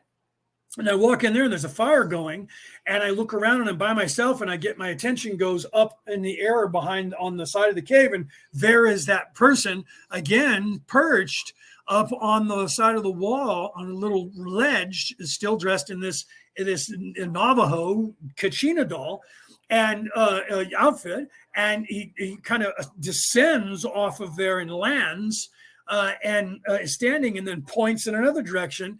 And I look, and I can see that there's another cave entrance, and there's some light down at the other end of this cave again. And I turn and I look at the person, and I say, "Who are you?" And he jumps back up and kind of floats up onto the perch and sits there. And I walk over and look up, and I can see up under the mask, and it's my father, who is deceased. And he doesn't say a word, but he looks at me and gives me that wink that he used to give me when he was alive. And then he points to the cave. So I turn around again, and I walk down into this new hallway. And same thing, there's this light, and I walk down there. And when I get into there, there's dragons. And it's just like the scene you see in the movie where there's all the gold and the dragons laying on there. And there's a red dragon there who knew my name. And not my name, Leonard, but knew Kelto. And at the time I was Stormcrow. Now I'm Crow Eagle, and literally knew my name. And I knew the name of the dragon, which I will not speak here for you. And because I knew the dragon's name, this is the same story as the Book of the Dead from the Egyptians, of knowing then God's names on the different ways. When you're on the boat and you're sailing and you're at the different gates, you have to know the name of the god to pass through the gate or not be harmed by this entity. I knew this dragon's name, so we had a conversation, and that was exactly, Megan, the exact same place that you went. She's like, "Oh my God, yes." Oh my God, right? Because you were there. And so literally, right. And so she's talking about the ancient mother dragon, Alba. Yes. And they're all there. And if you know anything about Pendragon and the energy of dragons, you'll know that. And those who know that about the dragons, by the way, it is because in another realm, you are a dragon, and you were. And I didn't know that at the time, but I found that out, that literally I'm a gold dragon and a red dragon in two different realities. This body, or this soul that is in this body, occupies a gold dragon and a red dragon in two different realms. And I didn't know that. And that's how that dragon knew who I was, because she recognized me and knew who I was. And as it turns out, that dragon, and the reason I'm not telling you that dragon's name, was because I was talking to myself. I am a female red dragon in another realm. And when I went there, that dragon recognized me and knew my soul, but knew that I didn't recognize the soul that was in that. We were the same soul. And so I had this conversation with this dragon that I wrote down, and now it's gone. I lost it, but I still have it in my memory is exactly what went on there. And the dragon gave me a lot of information. And as it turns out, it was one of my higher selves talking to me, but I had to go into that realm to where the dragons were, the Pendragon realm, and know the name of the dragon. If you just go there and you don't know the name and the dragon sees you, the dragon will burn you to cinders and cast you into oblivion. So you know that, Megan. You're the only person I've ever met who's been there that has actually said that openly to me, that that's the place where all the dragons are. And I was there in the cave, and you know the name of the mother dragon. That's crazy that you know that. That's really cool, by the way.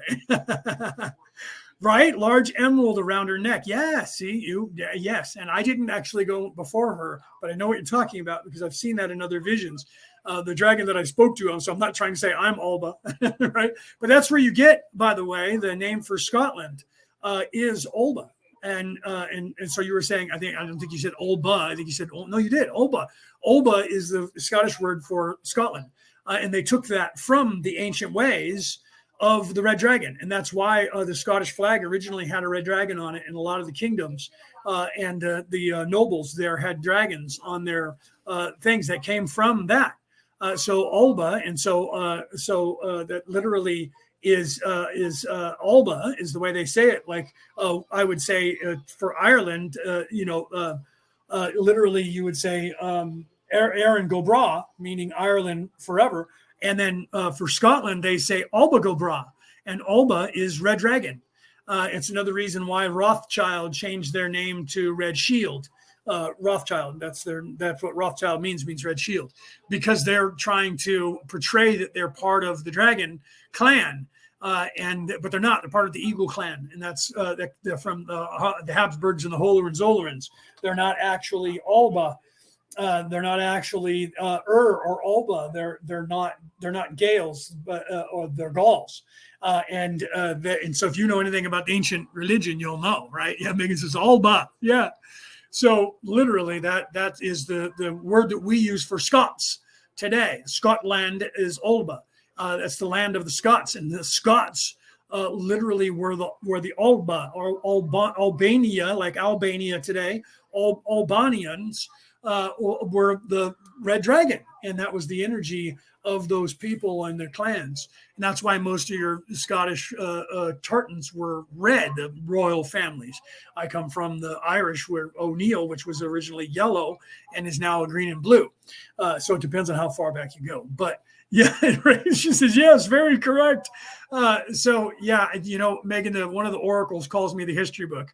I am a Melchizedek. I don't use the title very often, but if you know what that means, then you understand that I'm not veiled. So I have full access to the Akashic records and all of my memories of all the lifetimes I've had. All I have to do is focus on them. And that a lot of you guys can achieve that. Everyone can. But I'm one of those few people that are walking around you that's completely unveiled. And one of the psychics said that one time about a month or two ago now. She's like, you're not veiled at all. And I was like, no. And she's like, wow. Because I didn't say that to her. They sold her from the other side. The reason he's having so much issue is that he's not veiled, right? And then Maddie says, weird that I was thinking about the Rothschilds earlier. Well, that's sort of the way things work with the Law of One, even if I started playing the Law of One right now, which I haven't done. But literally you'll find that what's going on and what you're thinking about during the day and what's going on in your life, and sometimes geopolitically, then all of a sudden I start bringing up the Law of One on a Friday, and everything that I'm talking about in there, or the Law of One is talking about, will all of a sudden resonate, and people go, this is weird that Raw is literally talking about something I was literally thinking about. Well, it's just like anything else that You're here because you're supposed to be here right now today in this class because we're supposed to be talking about this. So you were actually talking about, right? And she says, and what even crazier is that Ra is my guide. See, so well, that's probably because you're here on the same lifeboat that I'm here on. And this is one of the reasons why I'm here and why I call my show Orion Rising and my book Orion Rising is because that name resonates with those souls who are in fact wanderers who came here on the same bus that the rest of us did. There's a very large group of us that came here. We're actually known as the Patal that came here from there to do what we're doing here. And the majority of us are asleep in this lifetime. But I'm one of the beacons that's here to wake up you and anyone else that's ready to wake up. You get drawn by different things that lead you here. And then you find this place and you either think I'm crazy and you don't come back again, or then you start getting involved and you start talking more to us, get in the chat. We have a Law of One chat on Messenger where we talk, and then we all communicate with each other and start learning about what's going on in the world. And we then work together because we're actually part of the same coalition of light, the Orion Coalition of Light, that came here with the Orion Council of Light, which is literally attached to the Council of Venus or the Galactic Council or the Council of Planets, depending, right? And Orion's belt, right? Keith says Orion's belt is the hammered bracelet of Thor. Yes, Thor used to wear the belt that gave him his incredible strength and immortality around his waist. And why is that? Because if you look at Thor and Thor's hammer, put that in the sky and had to put a shield in Thor's hand and his hammer in his hand instead of a club or a bow, it's literally Orion. And why is his belt important? Because the belt of Orion is where most of us came from. I'm from the middle star.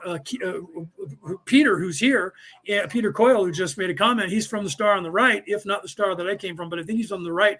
And Cassie is from the star on the left, but we go back to a single point prior to that, and the three of us are aware of that. Some of you are drawn to Orion, and specifically Orion's belt in your knowledge and the things that you learn, because you also came from there. That means that you are either here because you are a wanderer and you came with the Patal here to do what I'm doing and all the other people are doing. And it is now my job, one of people like me, I'm not the only one on this earth, but there's millions, if not billions of us. Well, there are billions of us that are here, but millions of us that are awake.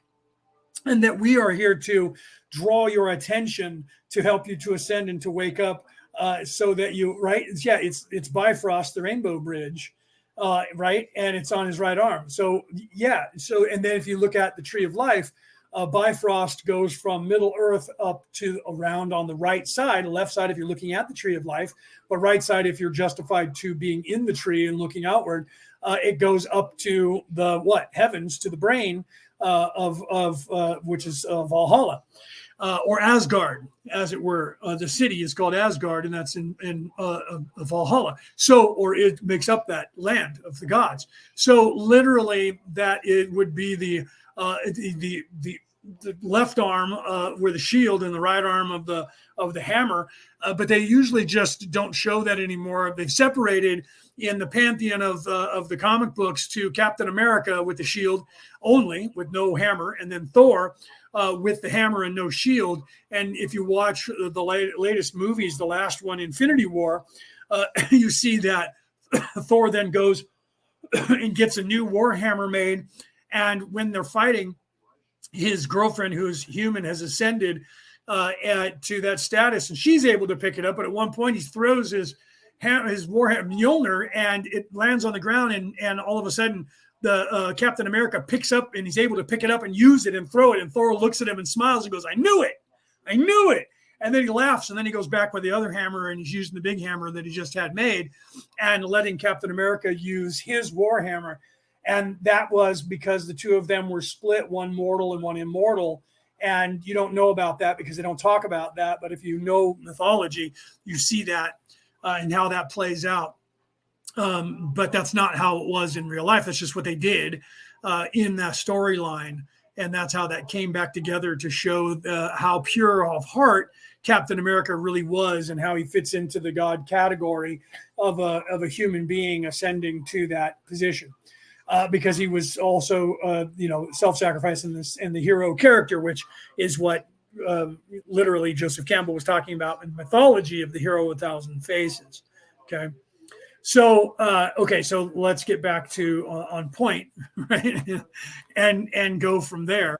Maybe we can let Raw do some talking, which I haven't done. We're an hour and a half in, haven't even started, but literally we're going to talk about the longevity of people now. He's going to talk about Akhenaten and how the life expectancy there, and then we'll move into more stuff. But if you guys have questions, let me know. This is what I do, and I'll be doing this more, especially when my book comes out. You guys I won't be doing the Law of One at that point. Probably I'll just be doing this and talking to you guys. But you come here because you have a knowledge and it draws you here, and then you ask questions, and then we move on to that, right? But let's get back to letting Raw do some talking instead of me just doing all the talking, right? But yeah, you guys let me know if you have questions, and I will answer them as best I can as we go. Okay, let's continue with the Law of One. 23.11 questioner. You probably can't answer this question, but I will ask it now since we are in the area that I think this occurred in. I feel this somewhat of a duty of mine to ask this question because Henry Poverick will be visiting me later this month. Was this entity involved in any of these times of which you have just spoken? Ra, I am Ra. You are quite correct in your assumption that we can speak in no way concerning the entity Henry. Okay, so any of you guys that are here that are new, that if you guys want to join the chat, that we have Law of One chat, Law of One class chat on Messenger. Let Cassie know, or I think Penny, or one of those girls, Denise, Penny. I think they have the ability. If not, Cassie does. So if you guys, I know Cassie does. I'm pretty sure. If not, let me know, because I'm pretty sure Cassie, you need to be an administrator there if you're not already. So let them know if you guys want to join the class chat so that you can talk more and ask questions when we're not live, because that's 24 hours a day is there. And we are all on there because we're all around the world at different times, but we all will come on as, of course, we're up and awake in whatever country that we are in. But there's people in South Africa, Australia, England, Ireland, the United States, Canada, all over the world, Hawaii, all over the world that are in that class chat. So we talk all the time. So anybody that wants to get in there, let whoever is in here know that you want to get in there, and we'll get you into that. You guys can follow the conversations and ask questions and get to know people to figure out. Because if you are waking up, then you should be in there. See, 12:30 where you're at, and it's 4:30 where I'm at. So are you 12:30 in the morning or 12:30 in the nighttime? So you're either on Saturday afternoon or Saturday morning, wherever you are, Keith. I'm not sure where you are in the world. I'm in California, so it's 4:32 in the afternoon for me over here.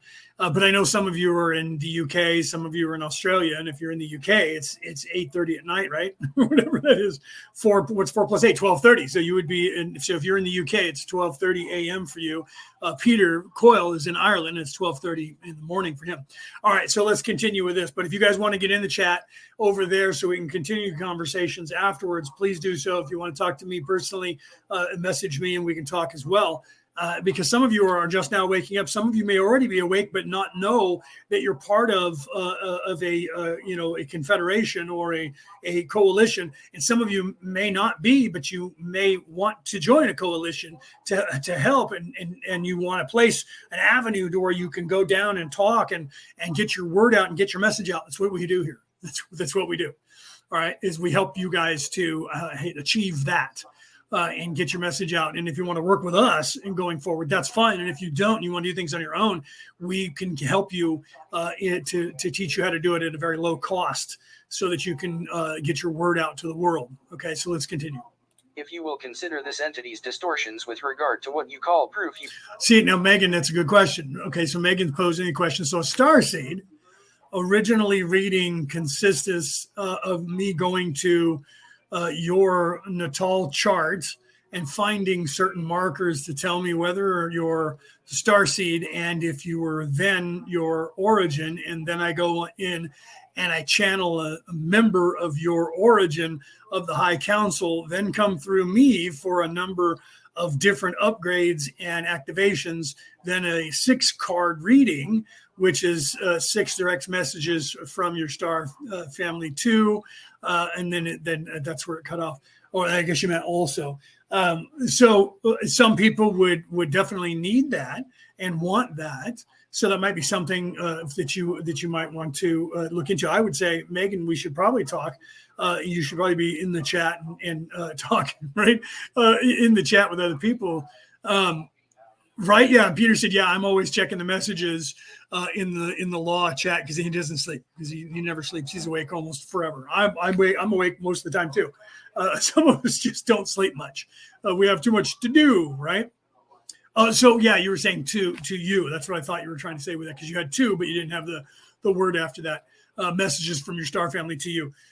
So yeah, absolutely. And I would love to have a reading by you to see what exactly that you would. So we'll have to do that to see what exactly that you would come up with, because I love how people get blown away when they have readings from me, and I don't usually talk too much about what they read, even though I mentioned a little bit of that here in the psychic reading and development, which is what we called it before. It is now returning to the old ways. What we did for years there was literally, if you came in, we would help you develop any of the skills that you needed to be a reader of any kind or a healer of any kind. I'm a Reiki master teacher as well, and a medium. I just don't talk about that here, because here I'm just talking about spirituality and not talking about all those other skills. I've been teaching for more than 35 years people how to cast spells and write spells and intentions, and how to literally do circles and make things and wands, and why all of that. Literally, I'm a walking encyclopedia for all of that for my whole entire life. I was doing that and have been still. So, and I teach a lot of things. So I'm not taking away from what you're saying, because when it comes to other mediums, because you know how it is, if you're a medium, you can't read yourself. So you can only know what you know, but you can't read yourself in that way. Even Melchizedeks can't read themselves in that way. So you literally have to have someone else read you. So I go to readers, and a lot of times it blows them away when they're reading me. So when we were teaching people and they wanted to be a reader in our group, you had to go and read. We'd make you read 3 of the admins in the group, and then the admins would get together and assess what your level of reading ability is, and then we would be able to assist you and have you read for us, or not just us but other people, for free in the class, and then start charging people on your own to do so. And we would help you with all of that, but we needed to assess where you were. That way we'd weed out those people who are fake, obviously, because it doesn't take long for us to figure that out, because you can stalk my Facebook page and then do a reading that is all about my Facebook page and what you would learn from there. That's why there's not much about me on my Facebook page. Or you could listen to a few of my shows. That's why I don't talk a lot about myself in here, except for today. You guys have drawn out a little bit more than I normally talk about out loud. So we would do that to assess, and I'm very hard to read. If I don't want you to read me, you're not going to. There's very few people I've ever met that can read me when I say no. Okay. And some people can just go, well, I'll just ask your higher self because of the greater good. I know that because of being a medium myself. That doesn't work on me. And there's a few of us that doesn't work on. And so we literally would do that on purpose. And so when I open up and allow someone, let them have access. Let's see how far they can go. That's another way I try to see how powerful you are. And sometimes it exceeds your own abilities. And I've done that with psychics, and they're like, oh my God, this can't be real. I must be making it up. I'm like, no, I can validate that. And I've had other people in the crowd that have said, no, I know that about Leo. And I know that sounds crazy to you, but no, that's true. And so I would love to see what you would come up with. So we'll have to get together afterwards, and maybe not today. It depends, on how long I'm on here talking and all that. But at some point, I would love to talk to you and check your ability level and find out what you know. I try to do that with everybody, anyways. You can ask Cassie, you can ask Peter. They do the same thing. We assess people, so we literally want to have conversations with you because we want to know just how advanced you are. Because we're always hoping that you'll be more advanced than we are, because then we can learn from you.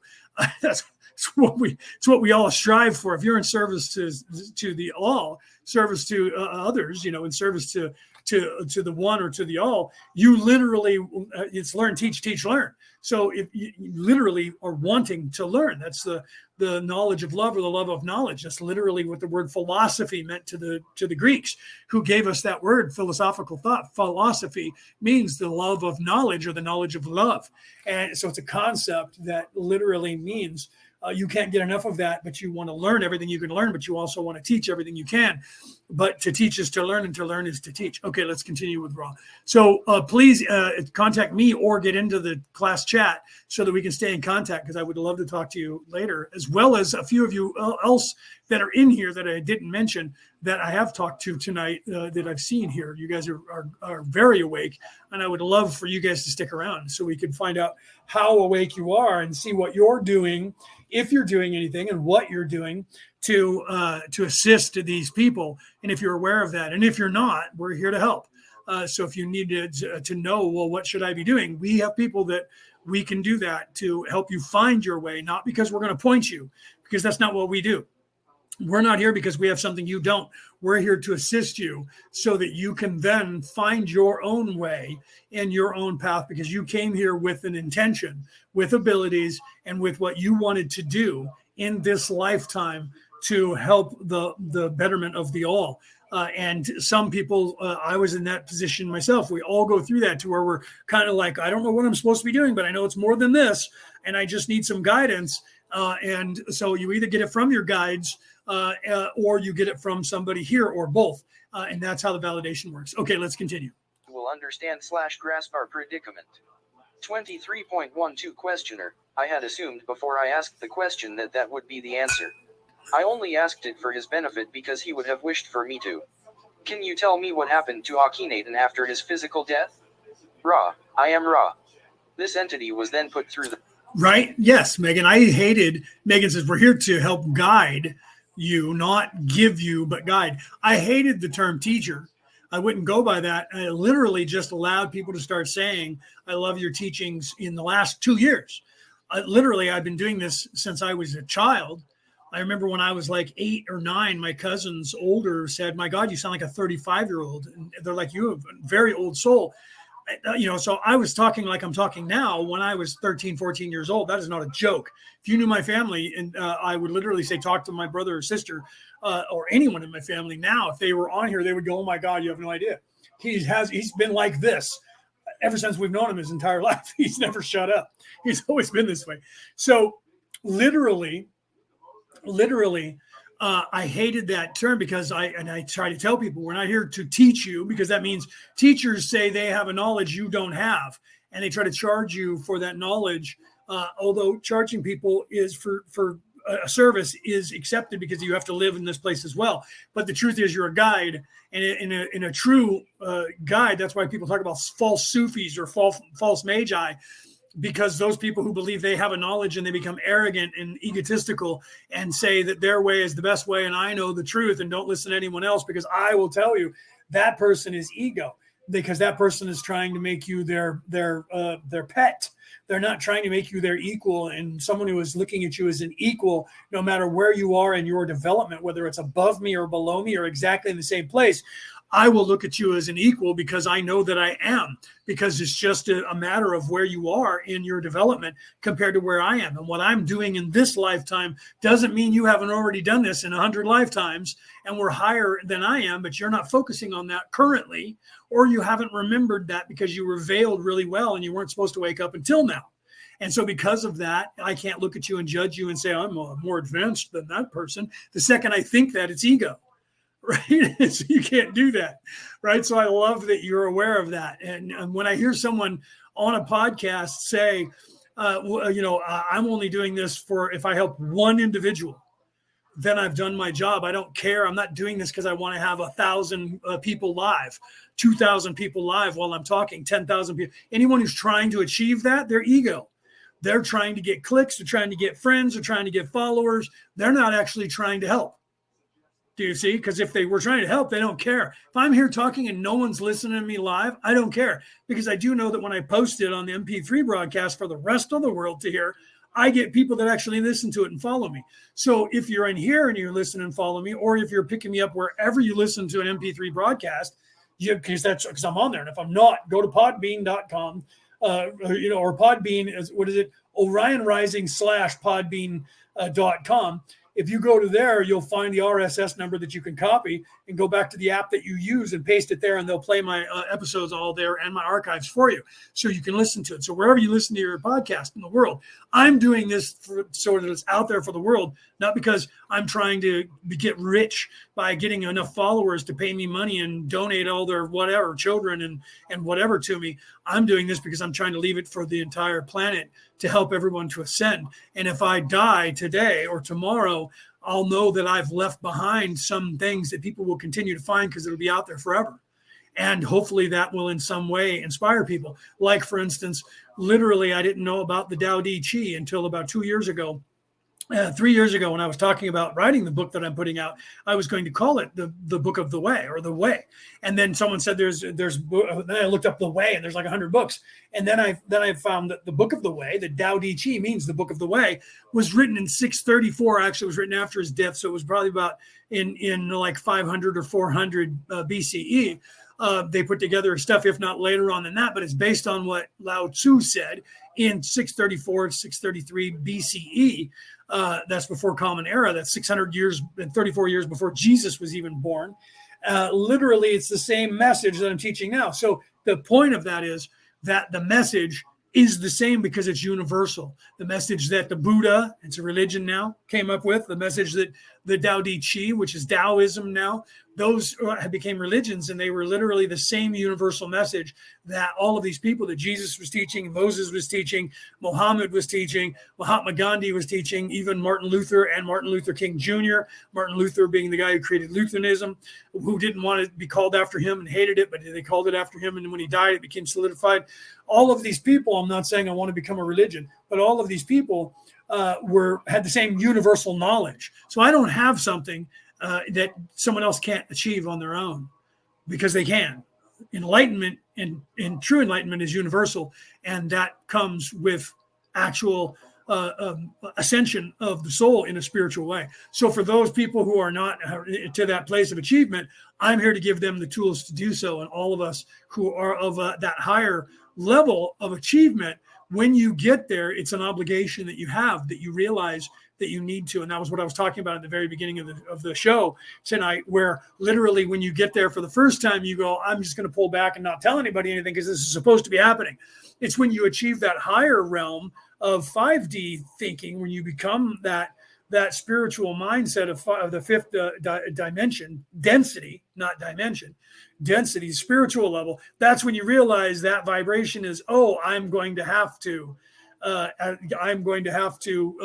should be helping because this is what I came here to do. And then you realize that it's literally that you are from a realm where you volunteered to come here to do this. So this is natural, and you coming here to do this is also natural because it's part of your existence in that dimension or that density where you're from spiritually, that this is a part of an exercise for that. So, okay, let's continue, right? With the love one. Sorry, you got me off, Megan. You got me off on a tangent there. I apologize to people who are getting annoyed with me doing that. A series of healing and review of incarnational experience which is appropriate for third density experience. This entity had been somewhat in the distortions of power ameliorated by the great devotion to the law of one. This entity thus resolved to enter a series of incarnations in which it had no distortions towards power. 23.13 Questioner. Thank you. Can you tell me what the average lifespan was at the time? Well, don't say sorry, Megan. It's okay. I prefer the Q&A. That's why I'm here live, so that we can have these conversations. I'm just apologizing to those people that may get annoyed, but they probably already left. Like, hey, he's just rambling, not even talking about Raw. He's just sitting there trying to talk about himself. He's all ego. That's not what I'm here to do.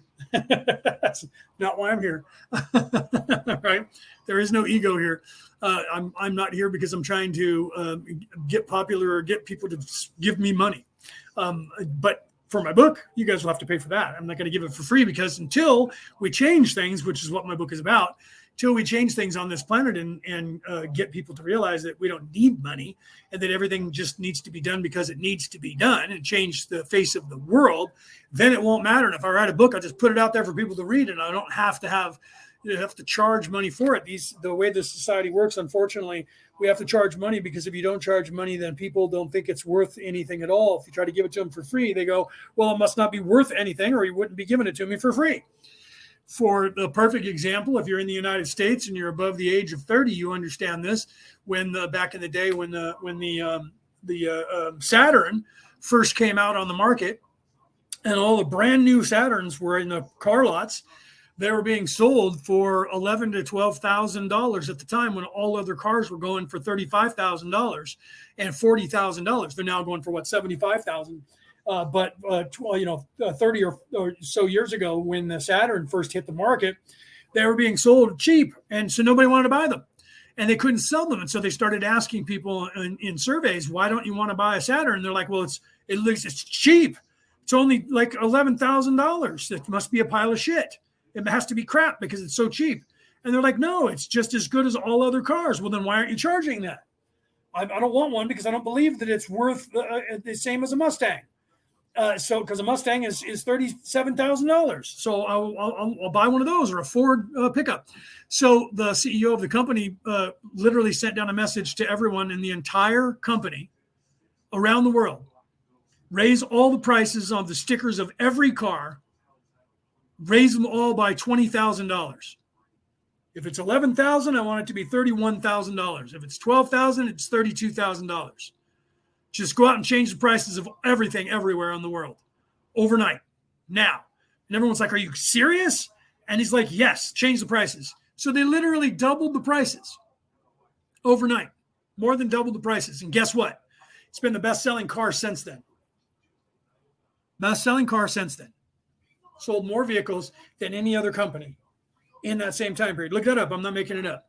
So perception is my point. And in this third dimensional place, if you're of a third dimensional reality, then you literally think that something has to be high price or it's not worth anything. If I'm a Reiki master teacher, if I'm going to attune you, I'm going to charge you $100 to $250 for every attunement. And that's not just me giving you Reiki. That's me attuning you so that you're a Reiki practitioner. And people say, well, why does it cost so much? You need to understand how much it's worth. And so the trading of me giving you this, because you're going to be able to charge people money for, it's $1 a minute. And it has been. That hasn't actually changed in 35 years. It's been $1 a minute for a Reiki, for me to Reiki heal you or give you Reiki energy. It's been $1 a minute since I learned Reiki when I was 21 years old, and I'm going to be 56 in 9 days. So it hasn't changed. I keep an eye on the market because I'm a Reiki master teacher. So I know how much it costs, and how much it costs for each attunement hasn't changed either. I paid, I think, $125 or $150 for my first and second attunement. And then later on, because I had already paid that when I redid this back in 2016, I only paid, you can do this from my teacher now. She doesn't charge much. She's in Australia and I'm here in the United States. And I think I paid $25 for each one, maybe even less for each attunement. It was because I already had them and I was getting reattuned. And then because I was going on and doing the classes and getting my master, and she splits the attunement into master and master teacher and makes you be a teacher and teach for like 3 months to get your teacher certificate. She wants to make sure that you understand what it means, which I never got from her. I didn't want the teacher certificate, even though I am, because you don't get a master and not be a teacher. Some people just split it because they wanted to double the price. And so they would charge you $250 for master and $250 and you're paying for the certificate, not because you're getting a new attunement, because there is no new attunement. And they try to invent one by giving you different symbols. But if you go back, I was attuned by the Reiki master who invented the entire thing. But the second time from the Endemi, which was Melissa Crowhurst, you can look her up. Crowhurst, you can look her up. She is actually from what's his name? I can't think of his name right now. From his wife, she continued after he died. She continued to be a teacher. So my teachings of my Reiki are both from source. One from the source itself in that line, and then so if you're into like Wicca, that's important. source energy is important. It's not of peripherals, you know what I mean? But everything is from source anyways. So, but some people have the status, and that's like going to law school at Cal Berkeley or going to law school at Brown or Yale or Harvard or Princeton. Those people over there that pay $1 million a year claim that they have some sort of different kind of law that's better than the people at Cal Berkeley. But the people at Cal Berkeley have to pass the California bar exam, which is the hardest bar exam to pass on the face of the earth. So anyone who's in California, no matter what school you go to, if you take the California exam, you have a better qualification than those people who paid $1 million a year for the same qualification, even though they claim status above you. All of that is ego and third dimensional ideology. Anyways, so don't be. I like again. I apologize if some of you think that's a tangent that I'm going on, but it's not. Right. It is actually tying into, but now we're talking about Akhenaten and living for 35 years, 30 to 50 years at the time of Akhenaten. Let's continue. I'm of Akhenaten for the Egyptians. Ra, I am Ra. The average lifespan of these people was approximately 35 to 50 of your years. There was much, what you would call, disease of a physical complex nature. 23.14 Questioner, can you tell me of the reasons for the disease? I think I already know, but I think it might be good for the book to state this at this time. Ra, I am Ra. This is, as we have mentioned before, not particularly informative with regard to the law of one. However, the land you know of as Egypt at that time was highly barbarous in its living conditions, as you would call them. The river which you call Nile was allowed to flood and to recede, thus providing the fertile grounds for the breeding of diseases which may be carried by insects. Also, the preparation of foodstuffs allowed diseases to form. Also, there was difficulty in many cases with sources of water, and water which was taken caused disease due to the organisms therein. 23.15 Questioner, I was really questioning more about the more basic cause of the disease rather than the mechanism of its transmission. I was going back to the root or thought which created the possibility of this disease. Could you shortly tell me if I am correct in assuming that the general reduction of thought over the long time on planet Earth with respect to an understanding of the law of one created a condition in which this what we call disease could develop? Is this correct? Ra, I am Ra. This is correct and perceptive. You, as questioner, begin now to penetrate the outer teachings.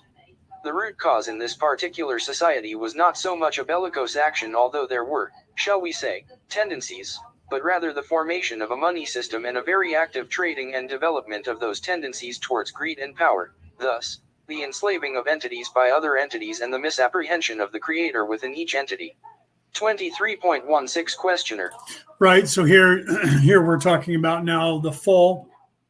This is a manifestation in the flesh. The fall of man is a manifestation in the flesh of the fall of the spirit, which is a manifestation of the dissension into this place, which is the veiling, which was intended to happen and supposed to happen so that everyone could have this and complete experience and all the experiences that we're having.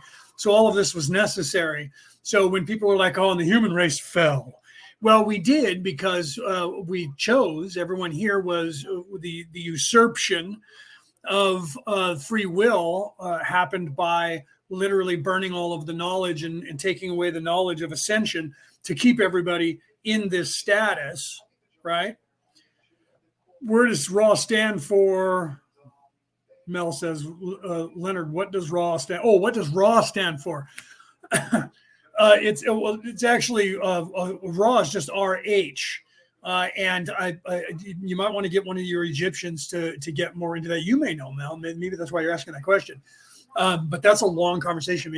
But Ra here in this vernacular is what they call themselves, and they never revealed to the people what that meant, other than the hive mind complex. But Ra, we have that symbol as well. It's a hand gesture as well as a word, and that's in Egyptian. That's a third dimensional thing, and the Ra was it's a concept of the sun god. It literally is the law of one. It is literally that translation manifesting itself in the eye of Horus.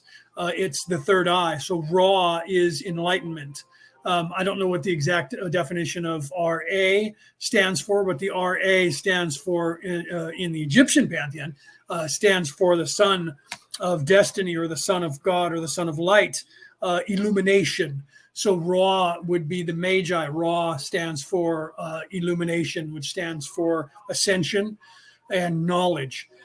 So that's actually a really good question that you asked that. I was like, I think if we have an Egyptian scholar here, they could tell you the exact words. But yeah, the sons of light would be a little bit more appropriate in the Egyptian pantheon.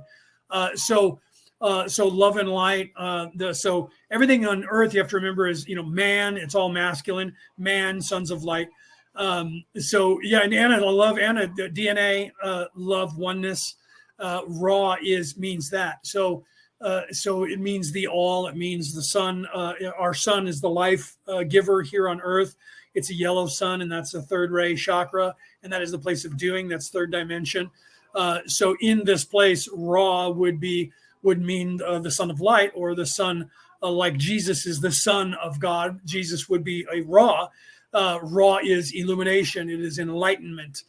In our DNA our very DNA is encoded and that's why I love Anna that popped in and said that DNA, oneness, because our DNA is encoded. I actually put, if you, I don't think you've seen them, Anna, because you would have usually gave me a thumbs up.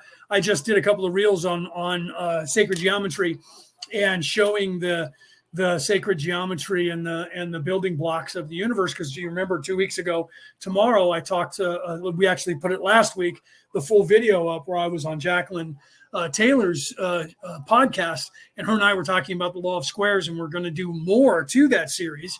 We're going to probably do another couple of episodes. We just haven't talked about when. That we'll film a couple of episodes where we talk more about that. But I just posted a couple of reels or shorts, depending on what platform you look on, and they show you the building blocks, because that has to do with our DNA. Our DNA literally is an encoding and has sacred geometry in it, and the sacred geometry is oneness. And if you read a couple of the Dead Sea Scrolls, one of which says the human race was created with an immortal, what's the word that they used in there that means incorruptible ability. And incorruptible at that time, 2,500 years ago, meant immortal. So the human race, the humans, have a condition that is incorruptible, and that is our heart, that is our love, that's in our DNA. And only through the ascension process can we unlock that part of our DNA, and that has to do with the heart chakra. And there is, the dodecahedron is a manifestation of water, which is a manifestation of the heart chakra and the heart energy, the 0 point energy, the creative energy, the Higgs boson, the God particle, the 3, 6, and 9. And I just showed a couple of visuals for that, but not actually showing. I show you the last 3 that I've just posted. You see that I show the one of them is the in quantum entanglement.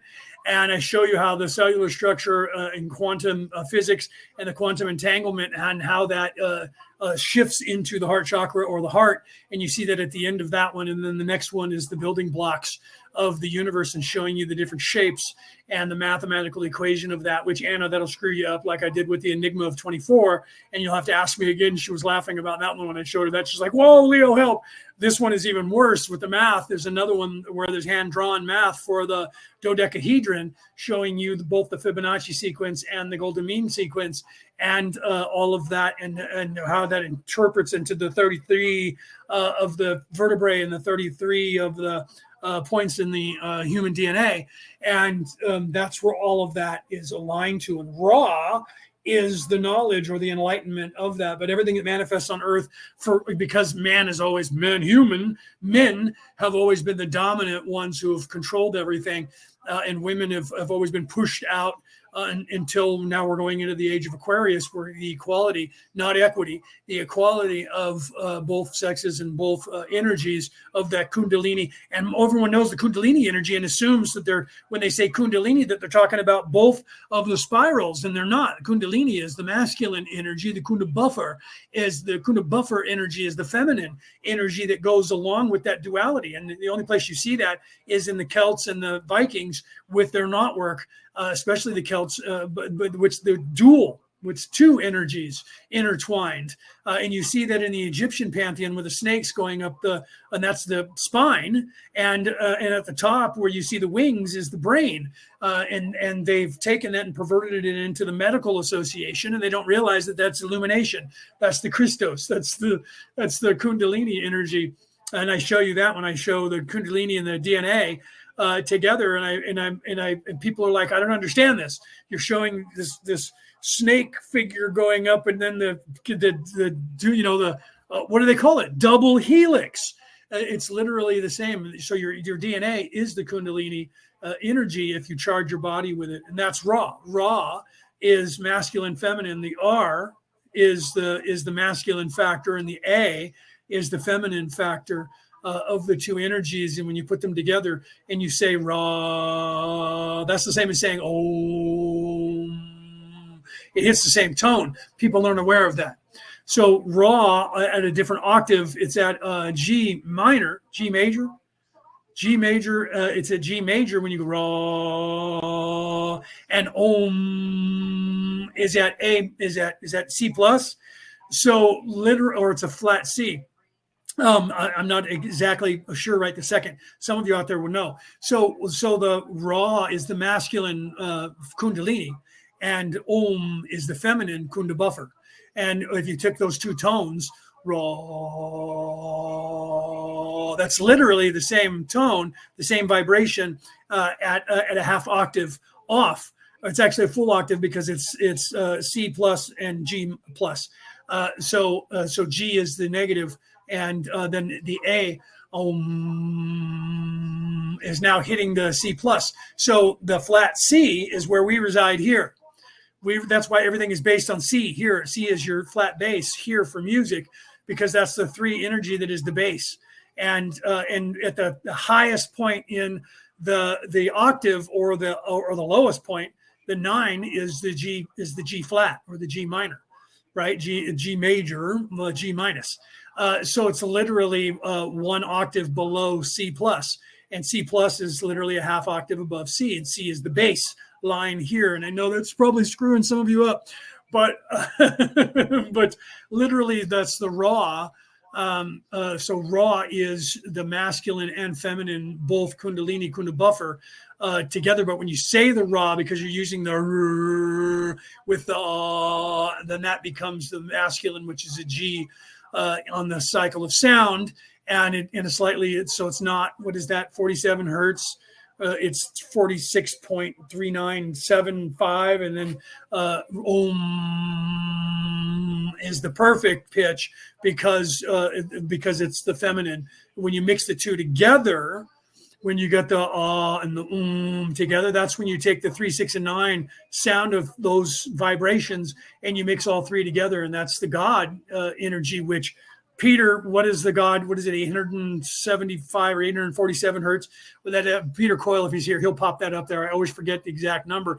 But when you combine the 3, 6, and 9 together, all of those, the humming, all those three energies become the God energy, which is that source energy. So the C energy is the energy of the energy of the soul here at this level, and then the masculine and feminine energies are Ra and Om.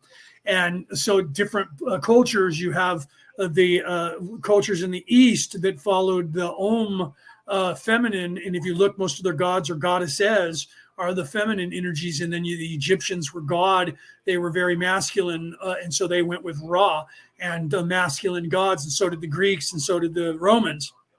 In fact, Roma, is the name of Rome, the country of Roman, to be Roma or Romian, which became Roman.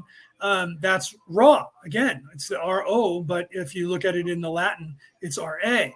And so a lot of people don't know that. It's just like Jesus, when he was crucified on the cross, what were the letters that were used for Jesus on the cross? And what were the sounds of those letters? In it literally, they say it meant, those three letters meant, all were initials for words that meant Jesus Christ, King of the Jews. But look into that, guys. Look into the Hebrew or the Sanskrit at the time and what those letters stood for and their sound. Again, going back to what Bruce Lee said and what we say about spelling, and if you look at the Egyptians, so let it be written, so let it be done, famously from Ramses II in the conversations with Moses, when when they were literally play that in the movie. So let it be written, so let it be done. And writing in red ink was more powerful because writing was in fact words. That's why they call it spelling, because you're casting spells when you're writing something, words, because words have power and have meaning and have weight to them. So writing something down, so let it be written, so let it be done, means that it is, if it's written, then it's there for eternity. Like today, on a podcast, it's out there in the ether forever. You can't delete it. They can try, but it's on so many platforms. Like my show is listened to in over 75 countries around the world. That means I'm literally in 75 countries on some platform. And if each country has their own platform that people are listening to me on a podcast, their own app, that means I'm already on 75 different apps around the world. So if they delete me off Google from YouTube, or they delete me off of Facebook, or both of them get together, that doesn't mean that I'm stifled from the entire planet. I'm just stifled from the audience who only goes to those two places, YouTube or Facebook, to hear me. And so same thing. I have books that are in the Library of Congress, 3 of them currently. They'll be there until the Library of Congress in the United States is destroyed, right? Until that burns down and all the records burn down and everything that is remembered of that disappears off the face of the earth. Otherwise, people have access to my books. And this book that I'm having published currently will be in the Library of Congress. I paid for have that done so that it is there no matter what happens. So if everybody burns every book, they have to burn all the books in the Library of Congress and all the records of that to destroy all the books that are collected. And other people around the world are doing the same thing in their countries. The English have theirs, and Rome has theirs, and the Catholics have. And then if your DNA is being, and all your names and all of that is being correlated by the religion that is the Mormon religion in the world. They literally control and have, and I'm okay with that. Somebody has to be in charge of trying to remember all of the names and cultures of everyone on the face of the earth. And they decided to do that no matter what the website is. If you go to a website that is looking up family history, find out who owns it. You can find out the Mormon Church owns it. There's nothing wrong with that. Some people get paranoid. They're like, well, they're trying to control everything. No, they're trying to hold on to records. So they wanted to, because during the plague, the bubonic plague in Europe, that's the Black Death, the Black Plague, we lost 25% of the population of the earth at that time. Names and families were eradicated and lost to history because the history was not kept by someone. So there are names that were thousands of years old, family lineage, that is now gone off the earth and extinct. And we will not have any memory of it. And it's in the Akashic records, right? It's in the Akashic record, the Halls of Memento, depending on what religion you follow, which record would you call that, record keepers, right? So, but it's very cool, right? Cassie said that's very cool to hear about being the record keepers. So that's what they do. And I'm okay with that. It's really cool that they do that, because we do that as well. And that's what a lot of people don't realize. Everything you do in your life is being kept, you're being recording it from your perspective. There's also a camera on you from the universe that's also watching you, that's recording it from the outside perspective. And you're being recorded by every single person that is attached to you, that is remembering you, that ever is associated with you, brothers, sisters, cousins, people that you meet, friends, family, whatever, that have ever met you. All of those can be put together, say after you are gone, say after we're all gone, and say they want to get the total record of your life. Your life flashes before your eyes just before you die, right? Well, literally in the Hall of Records is your perspective, a perspective that is third person watching you, and then the perspective of everyone else that have ever ever met you and saw you anywhere in the world can be pieced together to see. So the only gaps will be the places where nobody was watching you, and then the universe is recording that. So literally you can watch from every perspective of other people's perspective, your perspective, or a completely non-existent, non-egoic, emotional vision that is also being recorded. That is all there for you to access. And when you die, and this is what we're talking about right here with the law of one, so you can see I'm getting back on point, that literally they're saying, where is Ra when Ra died, or I'm sorry, Akhenaten. Akhenaten goes to the place of reflection and healing, her healing and reflection. That's what happens to all of us. And I talked about that last week, so let's continue. Thank you. Now, I understand, if I am correct, that a South American contact was also made. Can you tell me of the approximately the same question I asked about your contact, with respect to the attitude or about the contact, and its ramifications, and the plan for the contact, and why the people were contacted in South America? Ra, I am Ra. This will be the final full question of this session. The entities who walked among those in your South American continent were called by a similar desire upon the part of the entities therein to learn of the manifestations of the sun. They worshipped this source of light and life. Thus, these entities were... Right, Mel, I can trace I'm not Mormon, but I can trace, and I have. Mel says, my brother is a Mormon, and he has traced our family lineage back to the year 700s. I've traced mine to the year 900, so a couple hundred years past yours. And that's just where I stopped, right? And that's crazy that we can do that because somebody is holding on to those records and has them at their, to look up. But the Mormons only share them with Mormons. But then if you have somebody who is Mormon in your family, they can go get them and share them too, and show them to you, or tell you about it, right? But you can't go into certain places. I know that because I have friends and family that are Mormon as well. No one in my family currently, but my ex-wife was Mormon. But she was, after we were separated, she became Mormon. I'm not saying that that's a bad thing. But what I'm saying is she was telling me that. And I knew a guy that worked with my ex-wife who was a Mormon who told me that. Yeah, you can't go in there. I've gone to the temples, but there's certain places you can't go unless you're Mormon. And I'm okay with that. You can't go to a mosque in certain places unless you're a Muslim. I don't look at that and go, they're hiding something from me. Only paranoid ego says that. But somebody's got to do it. I'm glad the Mormons are doing it. And more power to them. I hope they actually keep track of everybody and they correlate that shit. Because one day they're going to uncover whether Jesus was truly alive. Maybe they've already done that and they're just not telling anyone. But the truth is, somebody has to do it. So I'm glad the Mormon Church has dedicated themselves to be the people that are keeping track of all of that knowledge, because someone needs to do it for posterity.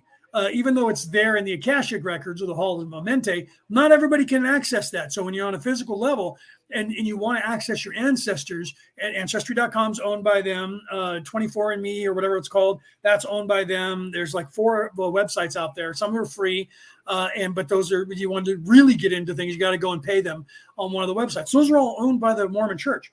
And I'm glad for that, because of that, I was able to literally check my DNA. And then, of course, they have a record of it. But then I was able to put together more information about my entire existence, literally going back to the year 900, right? 990 to be precise.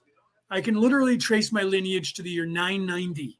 And we are in the year 2023. And you can trace yours back to the 700s. That is 600 BC, or you're saying 700 BC. So that's the 600s.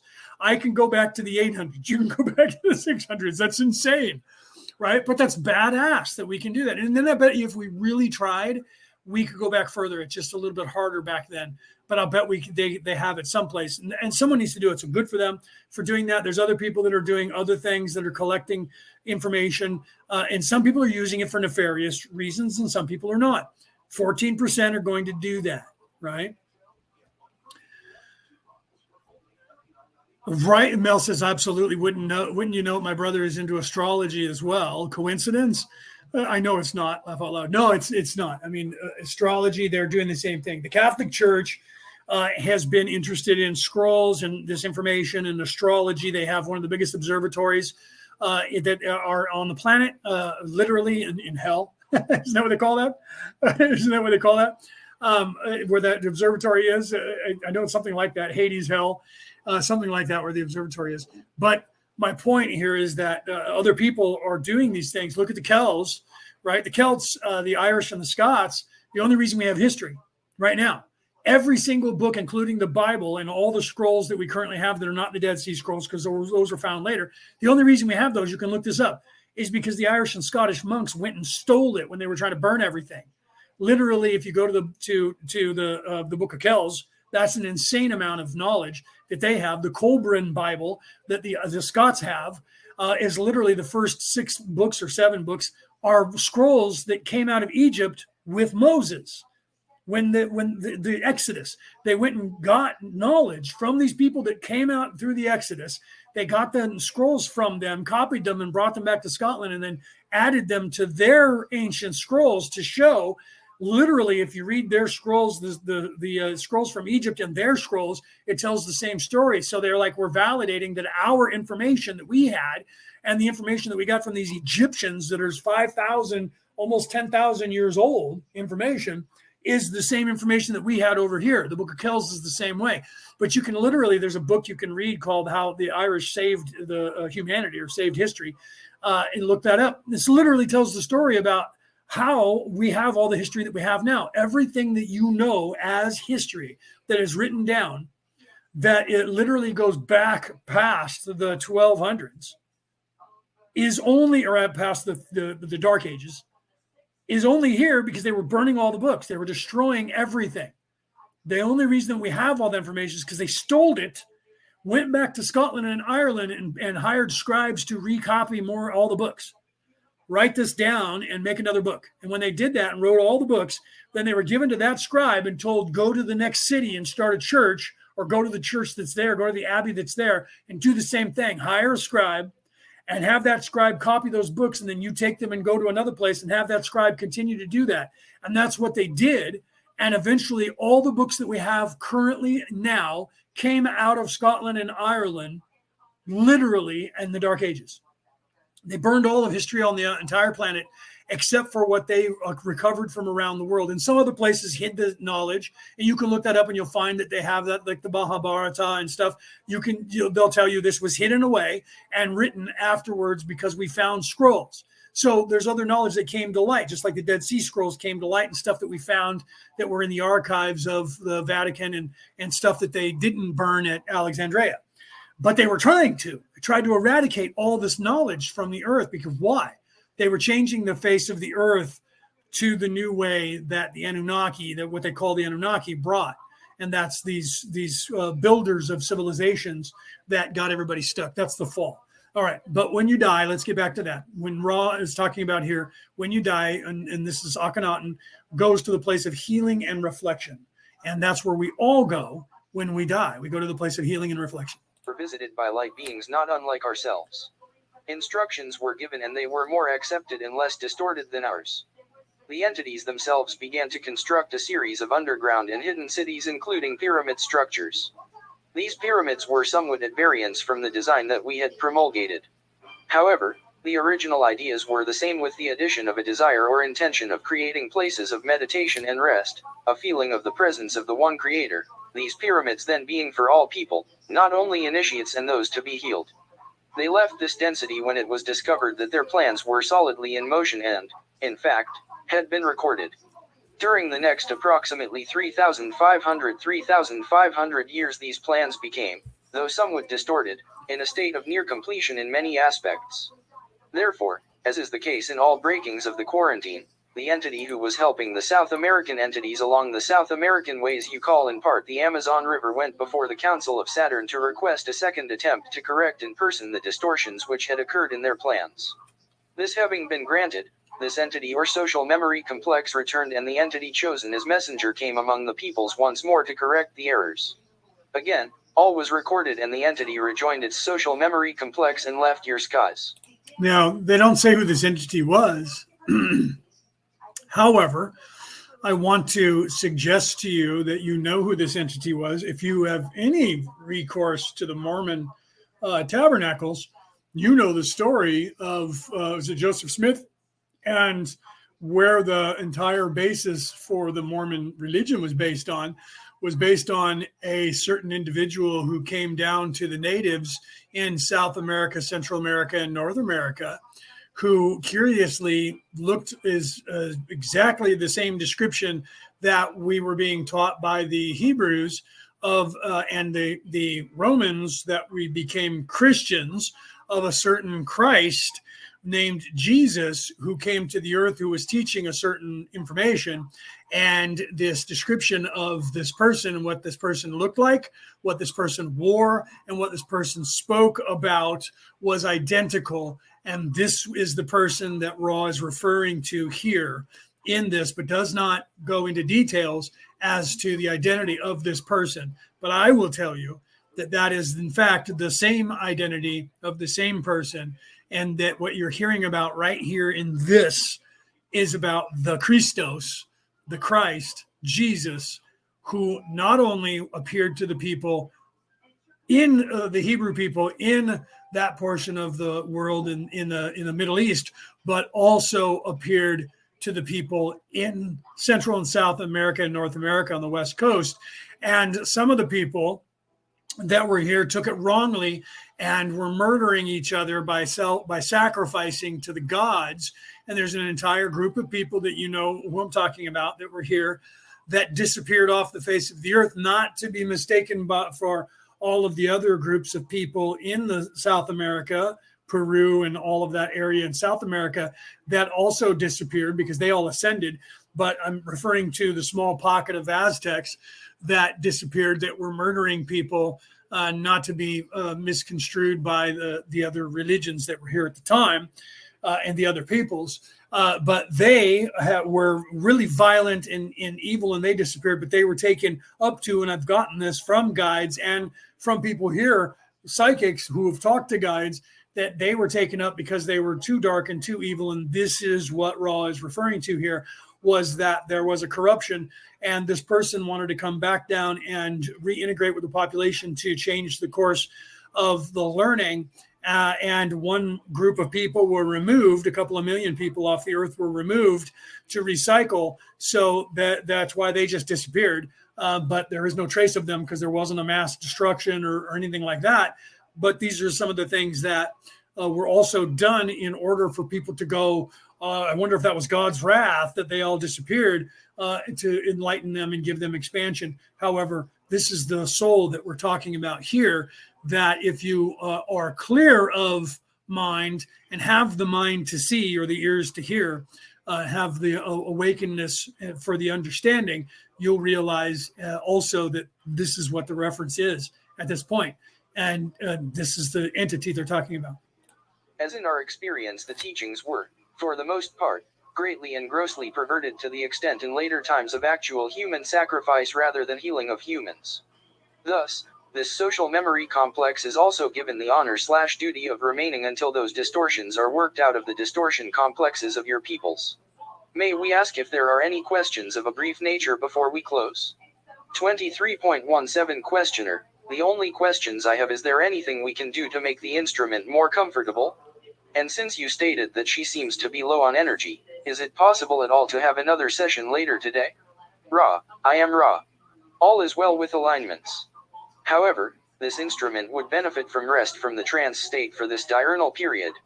23.18 Questioner: thank you. Ra, is there any other brief question? 23.19 Questioner: this is a dumb question, but there was a movie called Battle Beyond the Stars. I don't know if you are familiar with it or not. I guess you are.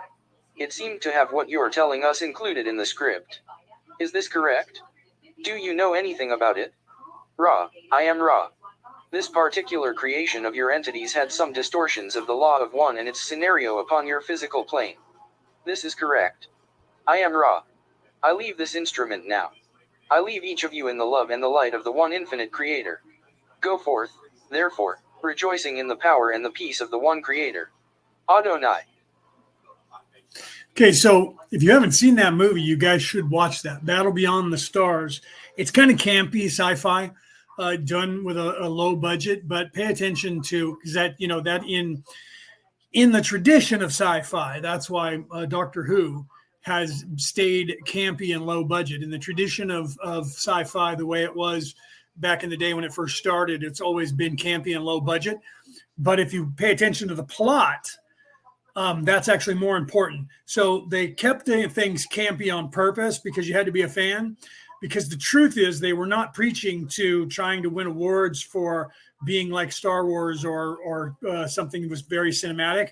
They were actually trying to teach you the plots, the words, and the things they were trying to show you with the allegories that they were giving you. So if you go and watch Battle Beyond the Stars, you'll see that it was made, I think, in the 70s or the late 60s here in the United States, I think it was. But the distortions that they have there, the allegory of that story is about the law of one.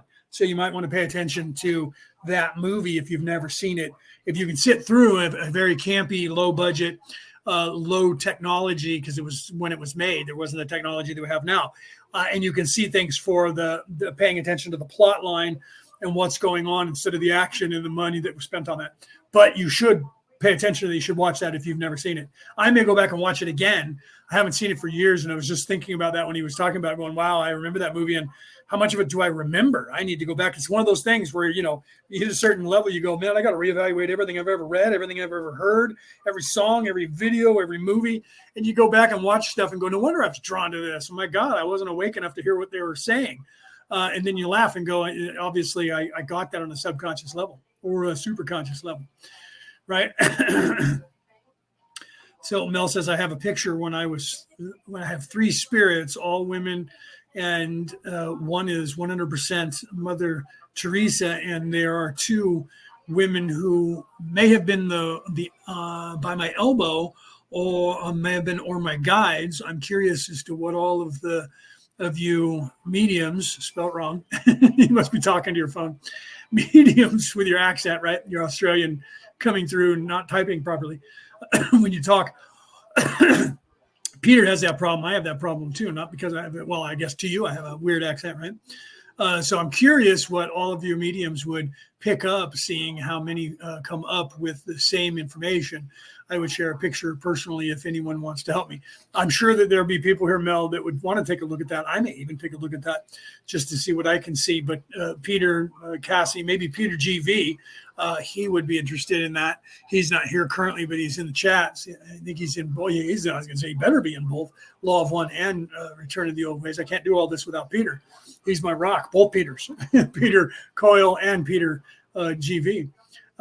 So you might want to take a look at that. So we'll look at that later on. So there is in the background, but I will tell them about that also. So we'll have to, anybody who does that, if you send that to somebody, hopefully it's somebody in the chat so that I can hear what they see from that too. But I would love to see the picture. Mel, send it to me. I would love to see it. Yeah. And Peter said, I'll share a picture as well. I'd be interested. So send it to Peter Coyle. He wants to take a look at it. Megan wants to take a look at it, right? She said, I would love to see it as well. So I would love to see it. Peter Coyle, I think Cassie said she wants to see it. Megan Scott wants to see it. Yeah, I want to see it as well. So maybe we can put that either in the chat or you can share it to us individually so we can take a look at it, because I want to take a look at it myself as well. And I would love to hear everybody's opinion of what they see, because, again, everybody's seeing from their perspective, and we all have different abilities and different levels, and we all get messages from the other side in different ways that we interpret. And some of us are better at that than others. And we can, that's how we get together. We used to do this. Peter will tell you, Peter GV will tell you that we used to help, he still does, law enforcement around the world. They don't want to tell you that officially, but we help law enforcement around the world a lot, looking for people when they're missing or solving murders and things like that. And it takes a group of us. One individual can assist really well, but a lot of times it takes 3 or 4 or 5, and sometimes more of us when we get together. We do things really quickly and we solve things. There's a very famous murder of 2 children, 2 girls, that we started working on a couple of years ago, that they went missing, and the girl had, they found her phone and she had one quick little blurb of the murderer and some voice of the murderer saying, walk down the stairs. And then they disappeared and they found the bodies, but they never found the person. Well, they have since. We started working with them a couple years ago behind the scenes. And quickly we were on to something, but they couldn't prove it. And it took a few of us over time to put it together, and it helped the cops find the person. They actually found the murderer of these kids about, I guess, a year or two ago now. So same thing happened when a little girl went missing, and they were looking for her, and they were in, I believe it was the state of Pennsylvania, maybe. And we were called upon to look at that, and she had been gone for about 2 days. And we told the police where to find her. And it was Peter and myself who discovered that it was her father who accidentally killed her and then hid the body and tried to say that she ran away and somebody murdered her out there in the world, some homeless person or someone evil, but it was him. And he went to jail not too long after that. So Peter does that a lot. Peter GV, that is. He does that a lot. And he does that more than I do. I haven't done it for a little bit. I pulled back from doing medium work and have been focusing on teaching more than doing readings. But I used to do readings all the time for 30 years. And I did it all the way up until a couple of years ago. And Peter's been doing more of that. And Peter Coyle as well. He does a lot of that as well. But I tend to pull back a little bit and don't do it. And everyone's asking me, why don't you do that? I do it when I work with you individually. I don't do it for people unless I'm called for some agency around the world to help with that. Then I give whatever I can. Okay, I'm going to get off here. It's 5:30. I've been on here for 2.5 hours now, right? 3:30, 4, 5:30, 2.5 hours. And I talked a lot more today than I normally do, even though you can't shut me up. But we did get through that session. So we'll start on session 20, was that 23 or 24 next week. If you guys have any final questions, pop them up now. Otherwise, I'm going to go. Yeah, Nelson, I pulled back also. So if you guys don't have any questions right quick that I can answer, then I'm going to hop off of here and get some dinner for myself and for my mother and relax my vocal cords for the rest of the night. But if anybody want to contact me in chat or on Messenger, I will use my thumbs. Cassie, I am sorry for your loss, and you've been going through some grieving. We've talked a little bit, but not as much, as we normally would for the last week. But I was doing that to make sure that you had your moment and your time without being me bothering you in any way.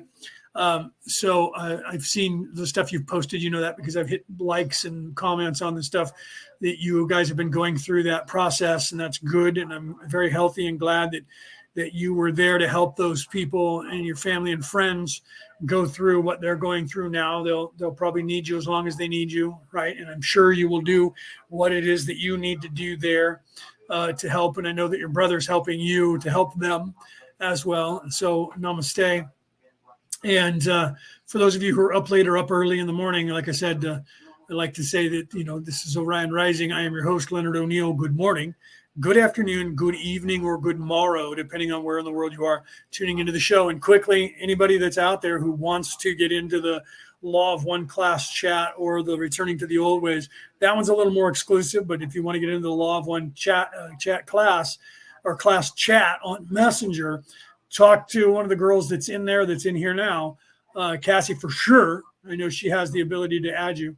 Let's get you in there so that you can be a part of the conversations that we have when we're not actually in the class.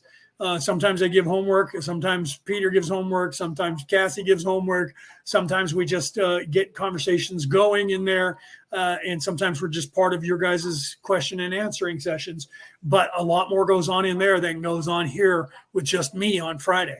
So if you're in any way or just wanting to expand the amount of people that you're contacting that you can talk to and learn from or teach or both, just to find out if you're not sure what you're doing on this earth, but you know that you're here to do something and you just want to meet like-minded people to figure things out, there's a good place, a good avenue. They're out there. There's other places out there that are doing it. We're a little bit more exclusive because we're part of a coalition that is intended to do this. We're not like the class chat. We'll just let anybody come and go in there, and you can listen in and leave whenever you want and block us, whatever you want to do. There's other places that we have a little bit more exclusivity for those members of a higher vibration that we pull away from the regular public to move forward and to assist in other ways. You'll see that as you go. So if you're looking for that, and if you're not, and you already have your things in mind, and you don't want to have any ability or any peripherals of anybody bothering you, do your thing. We're okay with that too, as long as you're helping the all and you're here to do. Then you know that, and you know what your mission is. Do your mission. You don't need us, but if you want to, if you want to know that there's other people that you can have an adult conversation with, that's a place to start. That's a place to start. If you don't already have one, there's a place to start to have real adult conversations. All right, guys, I love you guys. Share this out, share this out, share this out. I will see you guys either in the chat or I'll see you next week here. Those of you around the world that don't have access to that chat, you can email me. My email is listed there. You can get a hold of me on YouTube. You can get a hold of me on Messenger, or you can send me an email. If you have conversations, if you guys have access to Messenger, you can go there. If not, you can go to Returning to the Old Ways on Instagram and message myself or Peter GV or Peter Coyle or Cassie. There, we all are on there as well, and we have conversations there. There's just not as many people on that platform as there is on Messenger, and we're expanding our reach to other platforms to pull you guys. We're trying to get everybody consolidated to places where we can talk in groups, where we can help.